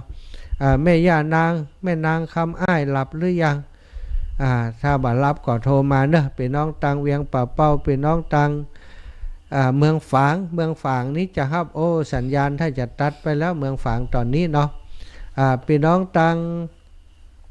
งใดแหมตั้งเจียงใหม่เจียงใหม่ที่ฟังจากวิทยุวัดฝายหินฟังจากสายใต้ก็สายของสายใต้นี้จะฟังจากดอยหล่อสันปะตองเนาะ98ห้วยตองสักเนาะ98.75 ห้วยตองสักลำปางของเฮาก็คลื่นของคุณดารุณีตลอดถึงหลายๆคลื่นหลายๆสถานีในเครือข่ายคลื่นสีขาว28 สถานีในภาคเหนือ8 จังหวัดภาคเหนือศรัทธาญาติโยมแม่มะลิวันพิเคราะห์งานแม่อายเจริญปอนโยมแม่อันสถานีท่านพระครูจิตตาเปิ้นปิดนะหรอเปิ้นปิดประมาณเนี่ยก็3:45เนาะแม่เนาะแม่นแล้วตะกี้ประกาศชื่อเมืองฝางบัดตันได้ยินสักกับ เมืองฝางจำนิกรรมนี่จะต้องประกาศก่อนประกาศประมาณ30 นาทีเนาะ21:30 นาทีก็ประกาศเลยทุกคืนเลยถ้าแม่เขาฟังมันจะลุกไปเลยใจเดี๋ยวจะอู้กันทุกปีเลินก็ขยับเวลาตั้งทำเมื่อไปแหมสักหน่อยแน่แม่อันนี้ดารุณีเนี่ยแม่เขาฟังเนี่ยเหรอดารุณีฟังได้เนาะฟังได้แสดงว่าตั้งฝั่งก็ฟังได้ส่วนหนึ่งมันมีที่ชัยประการนี่มันใช่กะใจดารุณีนะจ๊ะแม่ป้ากันนะวันที่21วันนี้เจรพีพันธ์เขาเปิ้นก็ไปไหว้พระธาตุลิขิตธาตุเนาะวันผูกเข้าไปแม่ผูกเข้าไปแม่ได้ไปเจ๊ไปเหก่อนแล้วเจ๊นี่ละปีสาวทิกๆนะมันใครมาถามเหมือนกันเนาะเพราะว่าพี่สาวคนคนโตเจ้าแม่แกถ้าจะมาไปก็เลยว่าแม่จะมาไปถ้าแม่ไปจ้ะเจ้าอันนี้ก็ปะกันเนาะเจ้าแม่สาธุนะแม่นะเจ้าบุญรักษาเจ้าแม่แม่นางคำอ้ายตะกี้ฮับบัตรตันชกรรมเนอะแม่เดี๋ยวมาใหม่เนอะเจริญปอนแม่เรือนแสนต่อไหลจ๋ามาเจ้าแม่เพิ่นอยู่เจ้าโทษตึ้มตันเพิ่นกำแล้วต้นตึ้มตันกำแล้วกะเจ้า คนมันโทนนักเนาะมันเป็นอย่างเนาะ เจ้าคนเลือนักลำไปเนาะ เจ้าสาธุเด้อแม่เด้อ เจ้า ขอบ แม่ คุณ กำลังใจเนอะ สาธุขอบคุณกำลังใจเจริญต่อเจริญปอนแม่ติ๊บกาฟัง ไปสาเจ้า เจริญตองไม่เห็นเหรอเจริญตองติ๊บ ไปสาเจ้า เจ้าอีแม่สบายดีเนาะ เจ้า ม่วนก็หลวงพ่อเทศตะกี้ เจ้าหม่วนนี้เจ้า เคยฟัง โอ้ บ่ ฮะ เคยฟังผ่องก็ยังอีก ได้พังอยู่เจ้า อ๋อ แต่ก่อนมาที่ว่าเดี๋ยวนี้อย่างเพิ่นจะมีมีกราบมีอย่างนั้น หลวงพ่อเป็นไปตลอดเนาะ เจ้า เจ้ามีโอกาสจะไปเอวหาเด้อแม่เด้อ เจ้า สาธุจะไปเมืองน่านก่อนแม่ไปเมืองน่านสกรรมปนานประเสริฐนาน้อยมาแล้ว ไม่สาครับพระอาจารย์ดูครับโปรดติดตามและฟังนี่เลยครับ ม่วนก็ม่วนสำเนียงลำปางตะกี้ ครับหม่วนด้านผมปัญญาเปิดกะเก่งเนาะ โอ้ กับม่วนดีแบบนั้นเนาะเป็นได้หลายระบบเนาะทั้งเมืองน่านลำปางเชียงใหม่เพิ่นก็ได้ของใช่ครับ หลวงพ่อเพิ่นนั้นไปเมืองน่านจัดมันนะนาน้อยเนี่ยไปงานหลวงพ่อเจ้าคณะอำเภอที่มรณภาพทันแล้วเนี่ยป่อ ครับโอ้เนาะแต่มัน วันหน้าถ้าไปปุ่นจะป้าหลวงพ่อไปเอาตัวป่อ ครับ ตู้นะป่อขอบคุณป่อนะ ครับกำลังใจพระอาจารย์ดูครับขอให้ลูกได้เย็นเป็นชุกอันยังประทมลงไฟแกปอกต่อไปครับเด้อ สาธุเจริญปอนแม่จันฟองปวงดอนพี่น้องปวงดอนว่ายังได้ เจ้าฟังอยู่เนื้อ เอากระเบียงขี้แผ่น ต้นกะ ไม่เดียวอย่างใดทำบุญห้ามเดียวนะ คนอื่นย่ำเต็กมาเต็กเอาอย่างตัดแม่เนาะฮะ ที่เขาเชียงอีก ยังมันเต็กเอาอย่างตัดแม่นี่เองนะสาธุนะแม่ขอบคุณหลาย เจ้าฟังติสอนเนื้อ เจ้าฟังแต่เจ้าแล้วได้ประโยชน์ได้บุญแต่เจ้าแล้วสาธุบุญรักษาขอบคุณอีแม่เอาแม่ยายพรร้องวัวแดงแต่ละบุญมันแล้วแม่ยายพร จะจ่ายจับ เดี๋ยวนอนรับเมื่อก้าเนี่ยนอนแหละ นอนฟังนั่นเรียกจากตะคูนั่นแหละ เดี๋ยวนอนเนี่ยหันอยู่หมุบเจริญนี่เนี่ย ไปเลยไปเลย ร้องวัวแดงวันนั้นหลวงปอกก็ไปแล้วน่ะงานพระครูอย่างงานปล่อยหลวงน่ะ แล้วลงไหน สิบเจตาวัดหยังวัดน้ำจำไกลก่อน บ้านน้ำจำบนไปอย่างวันเนี้ยน่ะ สาธุดายายพร ตำบลเดียวกันหรอ ปั่นการคนน้อยหน่อยยายพรเนาะ เจ้า ยายพรได้อูแล้วแม่อุ้ยอินแม่สาบเสมอ ว่าเจ้าอารมณ์ดี เจ้าแม่ พระครูจุตินะจุติตานุรักษ์ว่าเพื่อพี่น้องของข้าว่าถ้ามาวันที่เขาสอบครับเอาแม่อุ้ยอินมาตัวเนยว่าถ้าได้ไปแล้วกลับมาครับนะ นั่นกะที่เขาสอบข้าก็อยู่อย่างนอก นะ ท่านอยู่อ่ะ เสาสองบาอยู่ถึงเสาเอสนะ ท่าน บ้าน แบบ แน่พอก่อนบางทีเสาสองอาจจะจ่วยหลวงป่อยุมหูเฮานะแต่คนอื่นคนต้องกลับเฮานี่บ้านแน่นอน กดท่านอยู่ท่านก็จะเอาไม่อุ้ยจะเอาน้ำผึ้งไปกะ อันกะอยู่ล่ะ เนาะ หันแก ถ้าได้ น้ำ ไป พึ่ง เนี่ย หันแกน้ำพึ่งสาธุเองนะ จ้า เดี๋ยวจะไปเมืองน่านกันเนอะปน้อยสมเพชรภูเวียงน่าน ครับผมเนี่ยพอฟังมึงแก่ข้อสองเลยนี่ก็ปล่อยพวกเขานะแต่คนอื่นต้องรับเขาเนี่ยแบบ ไอ้ป่ออันเบาวิทยุก่อน เอาไม่ไว้ถูก ป่อเบาวิทยุก่อนโอเคจ้ะป่อว่าเลย อันโยเรศนี่มันนะเนาะ อันอาจารย์ใหญ่เฮากันนั่นนะเป็นพ่อครูของงานนักเตะของลำปางแม่นตึงเปื้อป่อลูกศิษย์เปิ่นตึงนั่นนะเฮากำได้อยู่ถอยฟังกำได้อยากจากเปิ่น ได้ฝึกจากเปิ่นอีป่อ ครับ ขอบคุณป่อเนอะฟังชัดเจนดีเนาะ ครับผมชัดเจนนี้ ขอบคุณหลายๆขอบคุณพี่น้องเมืองน่านทุกคนแม่วิไลเมืองน่านตัวเนอสาธุป่ะ ครับครับ สาธุแม่วิไลเมืองน่านวันนั้นก็ห้อมบุญมาสาธุครับแม่วิไลแม่หลงบ้านบวกลี่หลับปูนมาแล้ว เมืองลี่ไปก่อนไปเอวก่อน เอาตอนจะกี้บดีแต่ นั่นกะไปเปลี่ยนผ้าครูบาก่อนวันนั้น ไปลูกเขาลูกอ่ะ มดถ่าเลย ลูกหลานไปหาได้แล้วก็ ปอกะเอาไปมาหมัน แม่ไปบ่ลูกแม่ ไปบ่ลูกไป ไปบ่ลูกมันเก้าหิบอะไร โอ้เข้าชิปแล้วกะดู เจ้า เข้าชิป เจ้า โอ้ธโมสังโฆโทรมาจากตู้บุญเนอะอุ้ยมอน เจ้า อุ้ยมอนแม่ ใครไม่ใช่อู้กันหลายวันนะหมื่นละ สาธุขอบคุณแม่เนอะขอบคุณพี่น้องเมืองลีทุกคนแม่สุกันทาบ้านแพะหนองห้าเนาะคุณนะแม่นางคำไอ้บ่ได้ฮับอีแม่เนอะตะกี้สุมาอภัยแม่คำแก้วบ้านห้องแฮใหม่นะบ่ได้ฮับเหมือนกันขอบคุณทุกเสียงทุกสายที่โทรมาให้กำลังใจครูบาอาจารย์ท่านพระครูอุดมศิริทัศน์และอัตมาภาพพระมหาสมชาติชาตะปัญโยติเข้ารายการด้วยกันในวันนี้ขอความสุขสวัสดีบังเกิดมีแก่ศรัทธาหน้าบุญท่านเจ้าทั้งหลายตลอดถึงศรัทธาที่ติดตามรับฟัง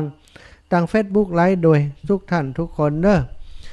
จัตตารโอธรรมาหัวทันติอายุวันโนสุขังภา